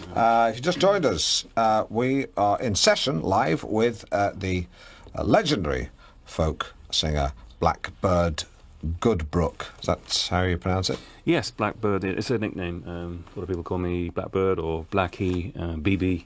My girlfriend calls me BBGB, but that's, pet name. Stays within the walls of the cottage. Well, that's funny. But I call my girlfriend, I call her Little Sparrow. She calls me Big Bird, and I waddle in and fall on her. But, she's fine. She's part of it. He's literally got a crush on her. But no, in all seriousness, a robust physical appetite between 2 healthy adults, can mushroom into real love. Really great song, that, though, Blackbird. Well, thanks. Really Thank nice. you. I was just trying to get across the point that in the race for the new, a lot of people forget what's important. E.g. bees. Didn't they do Saturday Night Fever? A lot of people think they're a nuisance, but all animals are vital to the ecosystem, even bacteria. Yeah, I know what you mean about bees, but bacteria, come on. Pull the other one. No, seriously, because, I have a bath once a week with a cap full of Dettol, and that's non-negotiable. I like to come downstairs knowing there's nothing alive on me. But we're all God's creatures. Granted, but if we keep putting ourselves last all the time, we're going to wake up one morning and find we've been usurped by apes. Did you watch Dawn of the Planet of the Apes last night, Alan? Yeah. But, I'm not saying we're definitely going to be taken over by apes. You're saying that we may be taken over by apes. Be vigilant, that's all. Let's talk about your music. Blackbird. Yeah. Blackie. Blackbird. Yeah, Blackbird. Until I saw you perform so beautifully the other night in the Boxley Wheat Sheaf, I would have said that all folk music was the soundtrack to a harvest. But I think your music's that good it could be used on an advert. Thank you. Hopefully not advert. Comforting, gentle voiceovers. Oh, hello. Have a wee dram. Oh, people in Scotland don't really speak like that, do they? I think it'd be more accurate to have someone just saying, "Jump to Scotland if you fancy it." What? You try and walk round him. What's the matter? You say, nothing's the matter. I just want to go back to my hotel. Let's have some music. This is Status Quo. Yeah, thanks. It's Italian. Actually, I bought it in Capri. Yeah, guess how much it cost? 60 quid? £1,000 in 1980. Yeah, but you're not paying for the leather. You're paying for the lining. I mean, no one sees it, but I sometimes throw it over the back of the chair on the train. Let people let them see the money. Folk music's always been seen as old-fashioned. There's no synthesizers, there's no samplers. Easter baddies. It's always been about reaching local people for me. The stadiums were never for me. I leave that for the likes of... Trapping. Yep. They make the Monkees sound like the Beatles. They make actual monkeys sound like the Beatles.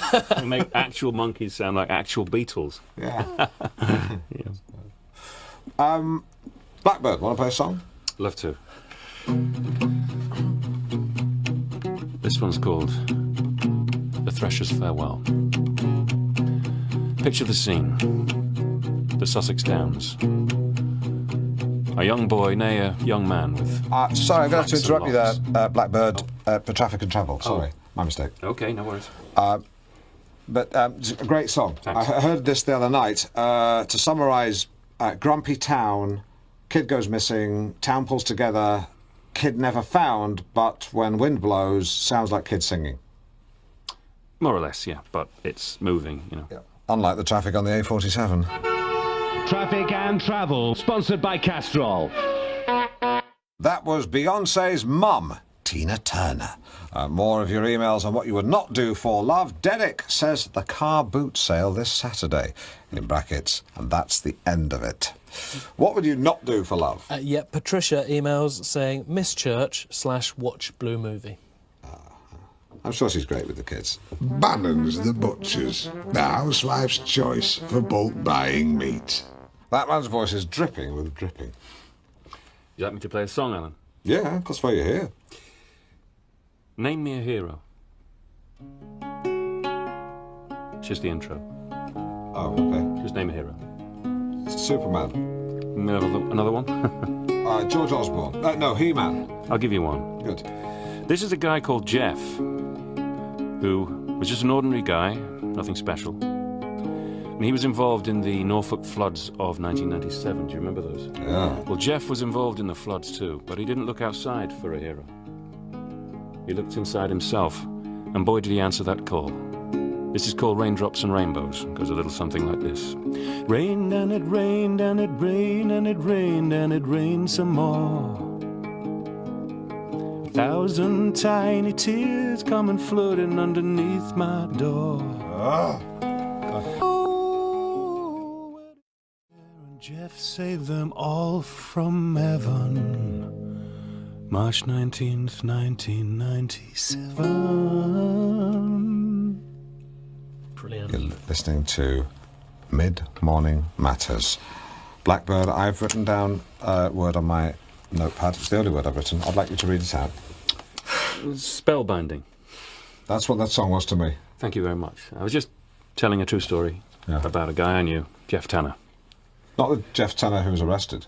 Lives in the old rectory, was accused of keeping images of children. He was never charged with that. Yeah, but mud sticks. I shouldn't really have mentioned his name. At least I didn't mention his address. You did? Oh, no, yes, I did. He said lived at the old rectory. I've done it again. It just shows you, doesn't it? I mean, paedophiles can be heroes. So, if there are any well-meaning vigilantes thinking of bowling up to the old rectory to teach him a lesson. Go easy on him. Yeah, I mean... Because he did rescue all those Cub Scouts. Yeah. Huh? The song was more about a gentler time, perhaps. 1997. Yeah, when terrorists were Irish. It's hard to find a quiet moment in the modern world because of the many distractions. Oh, I know exactly what you mean. Well, you can get bogged down, can't you, with the busyness of life? You've got gas bills on the doormat and, pizza menus, Lib Dem leaflets, Oxfam demanding a direct debit. No! An invoice from the window cleaner. I'll pay you at the end of the month. And you think, how can I escape this madness? But, no, but it sounds like you've got it licked. Thank you very much. All I ever wanted was for my music to connect with people. So, Blackbird Bluetooth. I don't know about that when it comes to technology. I'm a bit of a Luddite, really. Yeah, well, nothing wrong with being a Luddite. No, this place is crawling with them. Yeah, we were giving a talk, weren't we, on DAB radio. One of the producers went bananas, attacked a mic. Now, when I get home tonight, I'm going to throw away my kettle. Let's have a last song. Yeah. Okay. I like the one about bees. Oh, we could do a new one. I've got a fun song about a shepherd who moved to the city. It's upbeat, quirky, and it's called Boomtown. Yeah, could do that one. Yeah. I like the one about bees.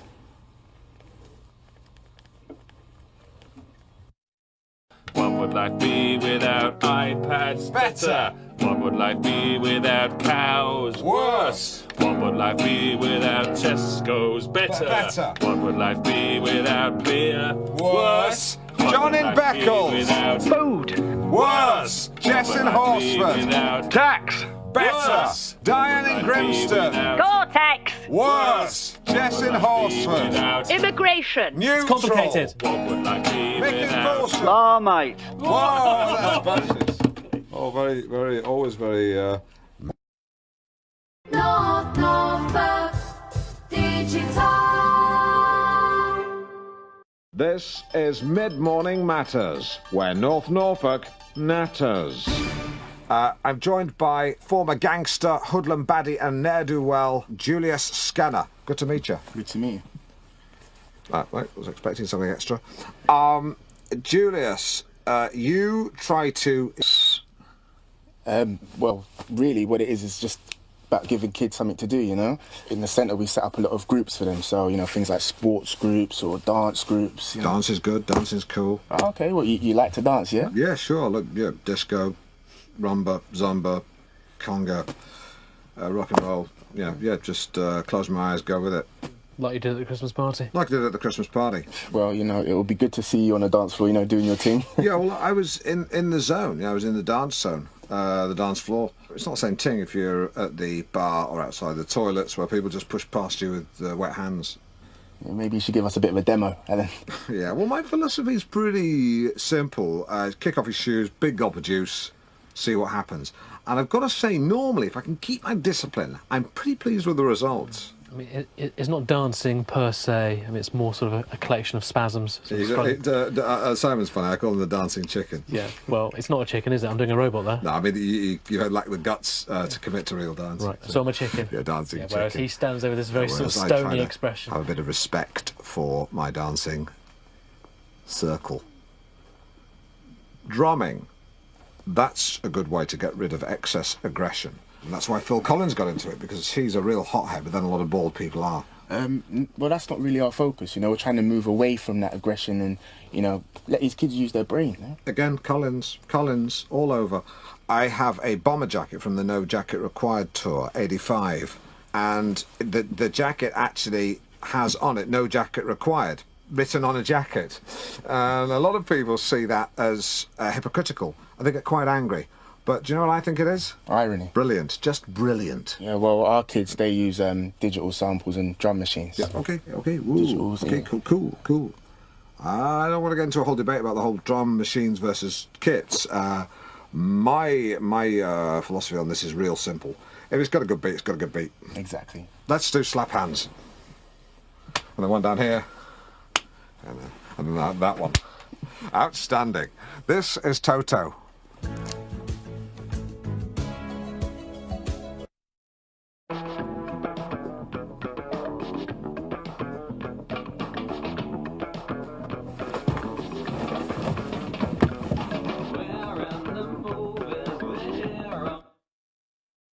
Large question. How hot should you have your bath?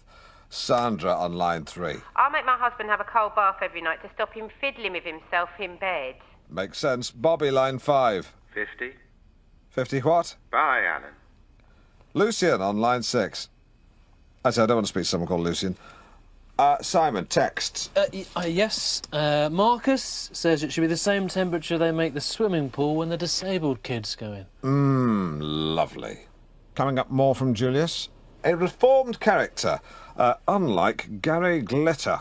You want to be in my gang? No thanks, Gary. Yeah, well, you know, the thing is that when it comes to crime, you know, I'll be honest with you, you know, people listen to me just purely on the basis that, you know, I've been there, I've done it, you know. You a scum? Well, I just got in with a bad crowd, you know. There was a lot of stealing, a lot of violence, you know. Yeah, I admit, you know, I was a bit of a bad boy. Yeah, scum. Yeah. It's a horrible word. You know? I mean, I don't use it, he does. Well, no, that was in the heat of the moment. Someone had peed in my car. Well, you know, the point is, you know, I just think that I can use, you know, my experiences just to, you know, educate people, let people know what's going on. Yeah, I mean, I'm the same. I've had a few scrapes of the law, don't you worry about that. I've also had a few dinners with him too. A friend of mine's a chief inspector. He drink drives, but then he can. So who's that? Brian does the pub quiz. He's a copper, is he? Yeah, DCR Tollsmore. 2 weeks ago they found him asleep in his car on the roundabout. Do you know him? No, I don't know him, but, you know, I know quite a few people like him, you know. Some good cops, you know, some are dodgy. Yeah, he's not dodgy. I mean, he's a very good cop. I mean, he cuts corners. Then drink drivers do. But then drink drivers do. Yeah. Well, you know, it just goes to show that, you know, anyone can fall foul of the law. You know, it can happen that easy. I know it can happen that easily. I mean, when I was back in the day, when I was a kid at school, put some money on a vending machine for a Kit Kat. There was a malfunction. I got delivered 3 Kit Kats. And these were the 5-fingered kind, Julius. Now, you and I know when you've received excess confectionery, you contact the manufacturer or you call a cop. I didn't. I kept them. I wanted those fingers inside me, Julius. All 5 of them. 3 times. Like a chocolate fist? Yeah, I knew it was wrong, but I still did it. The chocolate fist? Yeah, I wanted them inside me. And it felt good, even though I knew it was wrong. From a chocolate fist? That's right. News and travel coming up, but time for a quick text on how hot you should have your bath. Frank Bannister in Blickling says a bath should be hot enough to gradually poach an egg. Time for news. Your headlines this lunchtime. Norfolk County. Talking of bath temps, you want to make sure you don't end up in hot water yourself. What do you mean? The chocolate fist thing. Grow up, mate. Okay. Cool. I don't see my phone. What kind is it? Mobile. It's just gone AWOL. Well, not AWOL, it's gone missing. Well, not missing, you know, just, in fact, forget about it. These things always turn up, don't they, Simon? Yes. Like the half a stone you lost last month? Yeah, we're not on air. Do you want me to check over here? No, God, no, forget it. Scrap it, scrim it. That's not even a word. I mean, phone schmoan, it's insured. People get so hung up on phones. Yeah, we're not on air. I could really murder a pop right now. A what? I could really use a pop right about now. Do you want a pop on me, Julius? Do you want a fizzy drink, Julius? No, thanks. I'm all right. Brian, I'm sorry. It was a joke. Okay, Brian, stand away from the fruit machine. I can't tell what you're saying. Cool it. Cool it. I'm sorry. Okay. All right. Now, all right. Are you still all right for the quiz on Monday? No, I'll pick you up. No, I want to. Okay, ciao. That guy should not be a serving police officer. I was in and out of prison for 5 years, and I didn't want to keep doing it again and again, you know. I thought, you know, now I've got to change. I was the same with Kit Kats. You know, today it was Kit Kats, but tomorrow... Yorkies. Yeah. No, you know, I mean, fast forward 10 years in the future, you know... A big Easter egg. Yeah, no, just, you're banned from this conversation. No, but, you know, I'll tell you where it all ends, Alan, truthfully. It's, you know, it's guns, it's drugs, it's knives, you know. People end up getting hurt. But knives are never going to go away, Julian. They're never going to go away. We had knives. We had knives you wouldn't believe, Julius. These were European military. Swiss Army knives. Yeah. I mean, these bad boys weren't just knives. They were tin openers. They were bottle openers. They were nail files. Tweezers. Screwdrivers. Phillips and flathead. Yes, but you changed, and I changed, and that's exactly the message I'm trying to get across, that we can actually break this cycle of crime. Good, and I applaud that with both hands. Thank you. And, that's why I continue to do talks with kids and young offenders, because I know exactly how they feel. I'll come and give a talk. Really? No, I'll tell you something else, I'll do it for free. Just give a small donation to the National Trust. Okay, well, all right, go on. So, you've got 20 young offenders in front of you. What do you say to them? I take my jacket off. No jacket required? No, different from that. Very slowly, all eyes on me. Then I'd say, now listen up, bird brains, and listen good. If you're thinking of going out there to smack up crack or do some robbing, you'll have me to deal with. Right? Well, that can work, I can't hear you! What's that? And then you answer me again loudly, both together in unison. Right. Good! Oh, yeah, found it. There it is. Sorry. What for?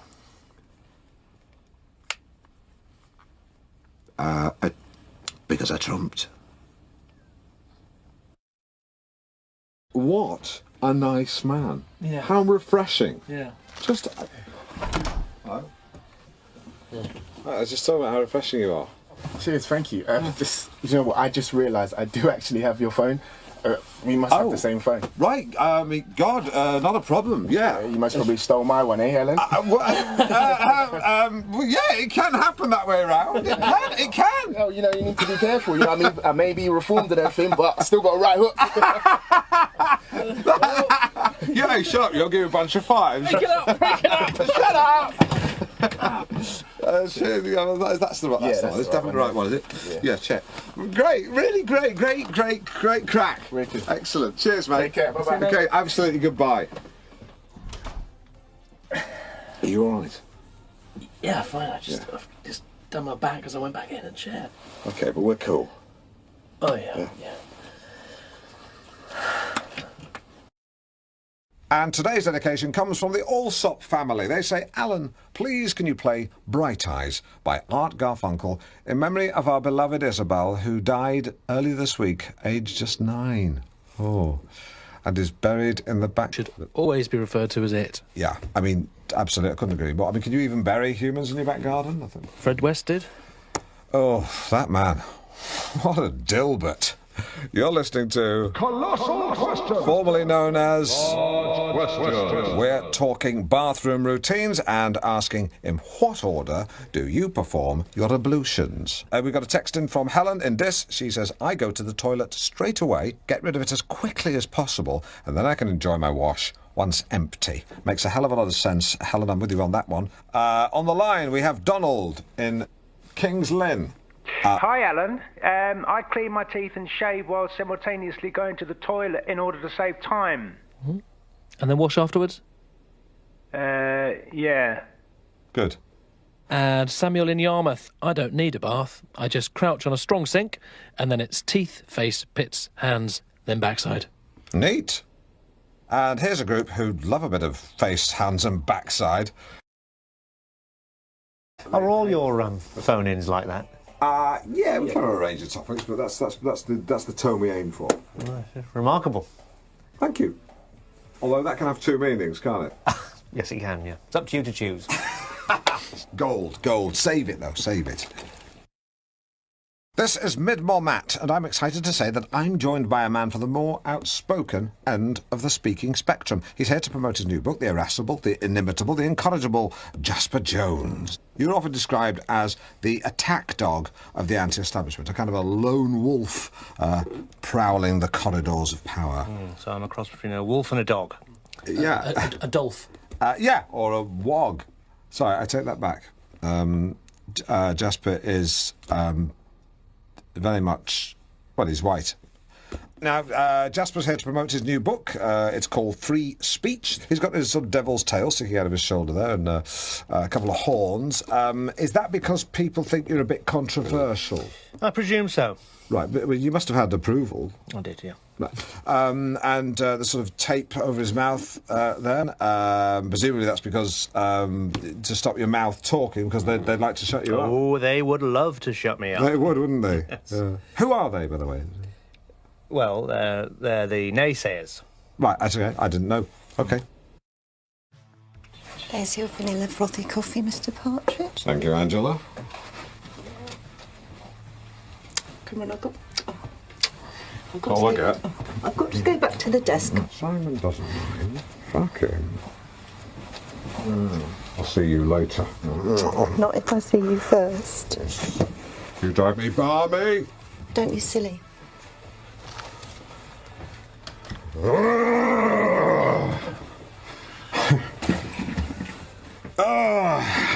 Tell you what, if I was a dog right now, I'd be chewing a slipper. Now, you want to sell lots of copies, don't you? Yeah, well, assuming the placarded plebs don't run me out of town first. Yeah. I used to dish out smackdowns to the fusspots. It's bog but standard the station naysaying manager from the usual crowd. If I could harness all that huffiness, I would start my own wind farm, I think. That's good. You may have spoken over me there. I do love your withering put-downs, just sort of acerbic.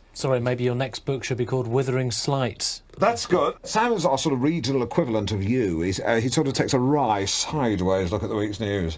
Does he? Yeah. Yes. I mean, I can't do it the way he does it, or you do it. He sort of says things like, no, I've heard of such and such, but this is ridiculous. Or, putting him in charge of X is like putting someone silly in charge of Y. And there's another one.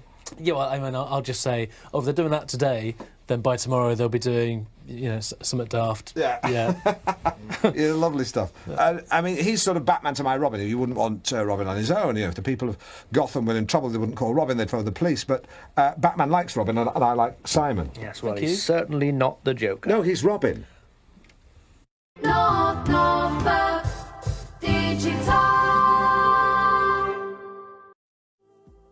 Yes, I'd like a compact excavator with a rotating platform and a knuckle boom. Yes, for the whole weekend. 360, please.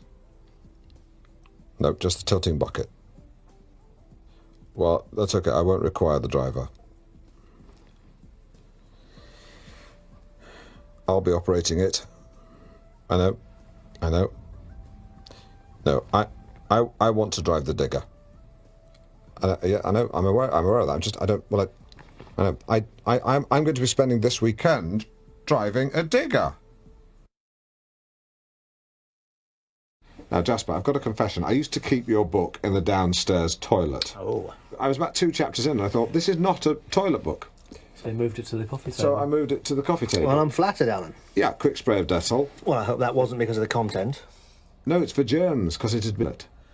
But I love about it, what I love about you, is that you speak your mind, and it really is refreshing. It's like a big gulp of mouthwash, or driving dead fast with all the windows down. Right. Well, I'm of the view that there are certain truths that are self-evident, and so what is wrong with talking about them? The black community does have a problem with gun crime. Gay activism does upset some people. Israelis are rude at airports. I'm not sure about Japanese people. Japanese people always take photos of signposts. What is that all about?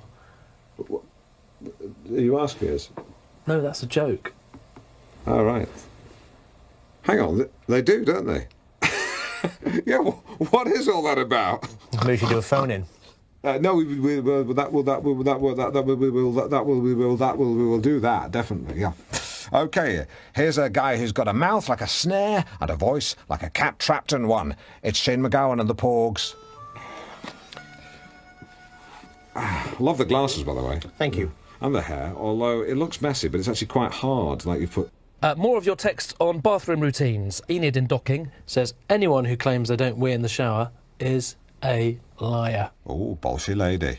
And an email from Barbara in Dis. She says, when I'm sitting in the bath, people outside can see my head through the window, but when I stand, they could see my fanny. So I have a choice between drawing the curtain or crawling to the bath. The time is 40 years after the Battle of Hastings, 1106. Modison Holt, you want to take issue with Jasper? Yeah, I mean, it's a knee-jerk rubbish he wrote about the bloody Sunday Inquiry. Yeah, you hang around with terrorists and you might get shot. His truth. Although Jerry Adams, to be fair, has softened as his beard's got greyer. When it was dark and thick. So was he. Yes, it normally does loads like that. Well, you're just as bad, Alan, aren't you? Criticising the working class.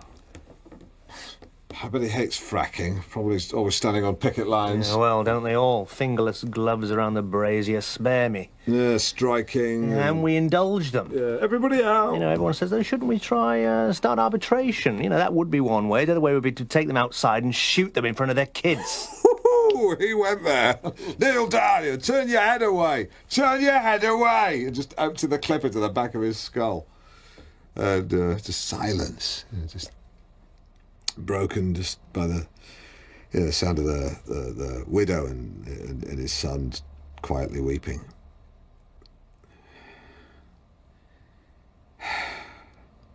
No, but they shouldn't strike. Berlin with Take My Breath Away, which I'm dedicating to my partner Angela, who's got asthma. I'll tell you what takes my breath away, the number of calls and texts we've had about Jasper. It's not been like this since we had the chat about Ramadan. Although on our message board a few people... A father of 3 who was on a school roof retrieving a football and found the body of a cat, which he returned to its owner very thoughtfully in a silk-lined shoebox. Once again, you've been calling with your tales of public spirit, heroism and daring do. I'm sure it's what Alexander Graham Bell had in mind when he invented the telephone. Good humour. Every week, I do sometimes we think ask that we you, too much our listeners, store in to hearing put as many forward someone opinions as in possible. your life as Andrew who Neil, you feel is worthy of the once said to title me, hero. Opinions are like it doesn't have to be bottoms. hero in the Everyone, traditional sense, has one, i.e. a soldier in Iraq, but someone that you feel has gone out of the way to do something for someone else. That's what we're looking for. It really is that make simple. One crave a little bit of silence. Unbelievable. Hello, June. Hello? It's Alan Partridge from North Norfolk Digital's Local Hero. Sponsored by Benson & Hedges. Who was that? Your friend Maggie tells us that you've been recently knitting some luminous bibs for the car park attendants at your office. Oh, I did, yeah. Well, I'm pleased to say that you've been named as this week's Local Hero. You? Nah, the hero. Who was that? By way of a prize, you should be able to see a man outside dressed as a clown with £100 cash in his pocket. Oh. Is he smoking a cigarette? He might be. Simon, who'd be your local hero? Probably my newsagent. At the end of the day, each day, he gives away all the leftover sandwiches to homeless people. That's a hero. He's a hero. He's a hero. What about you, Jasper? Oh, no, I couldn't possibly comment. Oh, go on. Well, I'll tell you who I wouldn't nominate. No, we can all do that. Hitler. Tell us who you would nominate. Well, I've always admired... Not someone who works in the media or London. Yeah, God forbid. Making one of them a hero would be like Don't do one of those. Just tell us who's your hero. Well, there was a history teacher at my school, Mr. Rigg. No, so he'd be my... Sorry. No, you were saying. No, please, do go on, I insist. Just he'd be... he didn't have to take me under his wing, and he did. And he was very kind to me when I was vulnerable, and I miss him. I don't mind saying that. You should talk more like that, because when you did, you can see in your face that deep down you're a cracking fella. Hmm? Thank you. Forget about it. Forget about it. Love that. Okay, time for some music. Here's a chap who's permanently high while his mates sell blubber for cash. It's Bob Marley and the Wailers.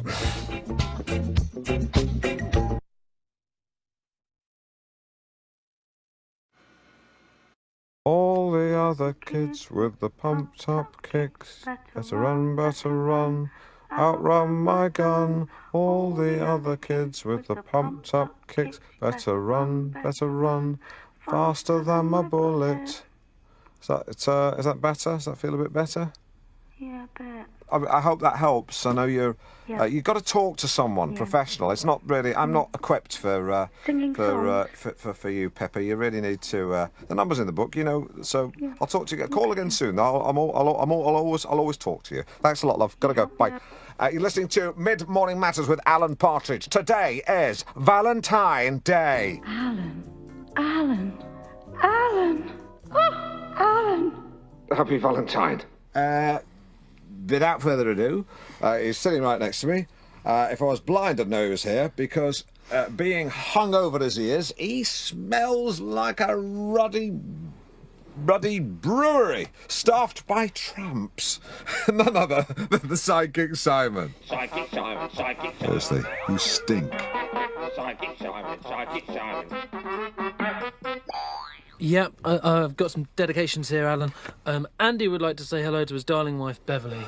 They met 12 years ago in some woods. She was walking her dog and he was just looking for something. And they married very soon afterwards. The time is 11:17. Sounds like an early 80s synth band. Heaven 17, you should have said that. Coming up, Jill Reynolds will be giving us both a good old-fashioned nosh. The local top chef will be preparing some Valentine's fare. I wonder what will be on the menu. Don't want to think about it. No. Goblin's meat pud in a tin, cold, eaten with a fork. Tinned Goblin's beef burgers in brine, again cold, eaten with a fork. Fray Bentos pie filling. No pie, just the filling. Eaten with a tablespoon, so you have to stretch your mouth to get it in. Semolina skins, some warm, some cold, eaten with a fork in a warm bathroom.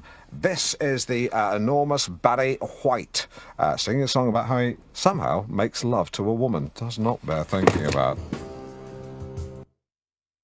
Jill. Valentine's Day. Unfortunately, not something the whole world can celebrate. No, that's right, Alan, and if you're single on Valentine's Day, it can be very hard, but good food will always lift the spirits. Absolutely, couldn't agree more. I think really the message is, to anyone who is lonely out there, on a day like today, throw caution to the wind and eat yourself giddy. I think on Valentine's Day particularly, it would be a cold heart that wouldn't let you use food as a crutch. Well, the thing is, Alan, it's called comfort food for a reason. It is, it is. Although I would say that if you are going to do that, please do introduce roughage at some point along the way. Forward planning always pays off. You don't want the 15th to be an even more depressing day than the 14th. Although for me, it always is. Unfortunately, that's the day my ruddy dad died. So, yeah, but mixed feelings, so not all bad. Well, a good plate of comfort food can really work one... In a nutshell, I got a bit of that, but I loved him, so... yeah, well, a good plate of comfort food can do wonders for a broken heart, if not for the waistline. Off. Let me ask you about comfort food. We've all been there. You come home from another god-awful day at work with people you hate. There's no one at home. The lights are all on. The sink's full of dishes. You flop down on the sofa. Don't even take your coat off. Who are you trying to impress? There's no one there. The TV's blaring out. You can't find the remote. It's been on ITV for a month. You're vaguely aware of some policeman talking to a drunk teenager with a blurry face, and you think, so help me God, I need to be comforted by food. What do you cook? Fried egg sandwiches. Yeah. 3 fried eggs on Mother's Pride white bread with lots of butter. All right. Hey, you're a chef, right?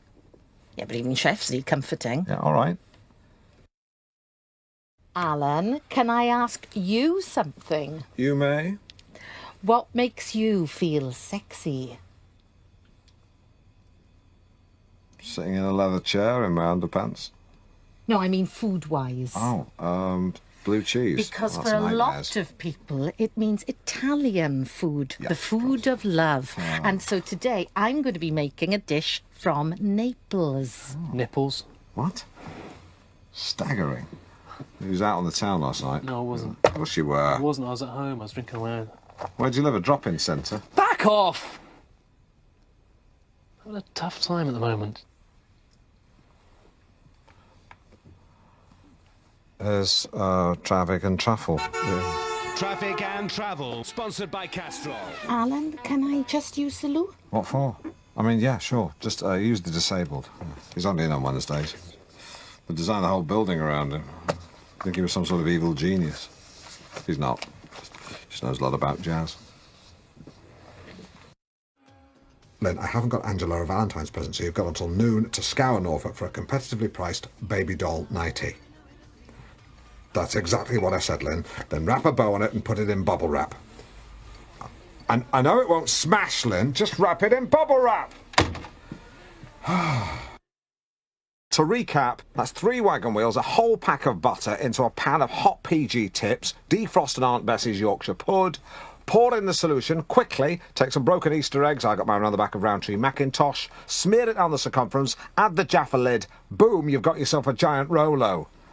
Well, I do admire your creativity, Alan, I really do. And you know, I like a man who likes his puds. Off. Who's hungry? I am famished. Please, give me something to eat. Please, give me something. I need some food. Please, I've got malnutrition. I love that. I offered it to Comic Relief. They didn't want it. Their loss. Anyway, time for our Valentine gobble-off. What you got, Jill? It's a dish that's very popular in the southern part of Italy, and it's linguine con sarde, which is linguine with something. Sardines. Precisely. Fish pasta, but with the fish being, in this instance, sardines. Yeah. Got it. So we take our lovely fresh sardines. We've also got pine nuts, red chilies, fennel and onion. OK, we'll do without the fennel, because I don't like fennel and I don't want fennel in it. Oh, I wouldn't have put you down as a fussy eater, Alan. Just don't like fennel.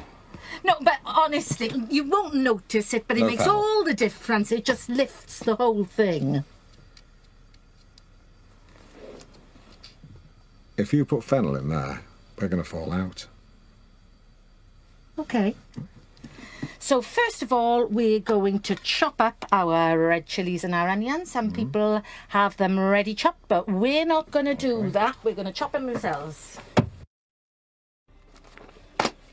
Simon, when you snapped before, the reason I didn't slap you is because I'm concerned. Sorry, I'm just feeling a bit down at the moment. What you down for, Buddy Bill? When I first met you in that pub, and you were coming up with funny words for a woman's period, I was on the floor. And just as I tried to get up, you capped it all off with your penguin walk. Where's that guy gone? Where's Penguin Period Man gone? Literally, I just feel a bit down at the moment, to the point where I almost didn't. Why don't you go and sit in my car? OK. There's half a double-decker in the glove box. It's yours. There's an unopened crunchy. I'd ask you to leave that. I'm driving to Banbury later. Thanks. Ask your butcher where the lamb's sourced from. Ask your butcher if the mince is sustainable. Ask your butcher the best way to bone a carcass. Leave the guy alone. If he was good with people, he wouldn't be a butcher. I know what you mean, love. I mean, some of these top celebrity chefs, they just try too hard. Simple, uncomplicated Couldn't agree more. food is the best. Yeah. Do you know what my favourite food is? Faggots. No, a good pie. Mine too. There you are. I love a good pie. And what would be your favourite filling, your dream filling, your ideal filling? Do you mean food stuff? Not necessarily. What were you thinking of? Julia Bradbury. Ooh. Oh, the TV presenter. Yeah, the presenter of Country File and Canal Walks and Wainwright's Walks and other shows. I mean, I put her in a big oven. I wouldn't want to break her up. I'd baste her with hot butter, using the empty butter pack as a kind of a cream glove. And then pop on a pastry lid, 2 hours on a low heat. Done. Add chopped cabbage. How did you come up with that idea? I don't know. I have this dream where Julia and I are walking along a Lakeland Fell when the heavens open, and I've lost my compass, literally, and we don't know which direction to go in, so we have to pitch this tent, which we crawl inside, cuddle each other, and start crying. And then, and I have to be honest with you, Jill, we have a kiss. A Julia Bradbury pie. Well, that's a new one on me. You're like Heston Blumenthal there with his egg and bacon ice cream. I am like Heston Blumenthal. Heston Blumenthal. I'm going to take the egg and bacon and cross them meat and ice cream. But sir, that is not natural. Silence! The experiments will begin at dawn. Soon we will have and ice cream which will rule the menu for 1,000 years. Heston Blumenthal neither endorses nor is affiliated with extreme right-wing groups or their activities. Apologise for any connotations there. That's fair enough. Okay, this is side 2 of Mike Oldfield, Tubular Bells. See you in 20 minutes. Right, I'm off for a shower. Jill, thanks ever so much for coming in. You've given me food, and you've given my listeners food for thought. Bye, Norfolk. That was great, lovely, really. Oh, thank you. And I do hope that one day you get your walk with Julia Bradbury. I think that's unlikely after what I said on air. Oh no, surely not. I think she would only probably countenance it with a group of ramblers, or at the very least with heavy supervision. Look what the cat dragged in. Hiya. Hello. Hi. Everything all right? Yeah, just had a bit of a cry, but boo-hoo. Yeah, no, I'm at the car, but... Yeah, no, that's fine. Yeah, right. And you're good. I mean, you don't have to talk about it. Well, my girlfriend has been texting her ex, and I know that they were friends before they went out, and so they had she says that they're friends, so she when you get upset, what you should try and do is bottle it up. In the short term, at least. I mean, you're not a member of a gun club, are you? No. No, great, yeah, well, just bottle it up. And when you find an appropriate venue, let off steam. I go to Thetford Forest once every other Sunday and scream myself a horse. At a horse? No, I scream myself hoarse. I have screamed at a horse, but that was for a different thing. Bye. Don't cry. Nobody likes a crybaby. Women like a real man who doesn't take any shit. So pull yourself together and be a fucking man. Ta-ra. Bye.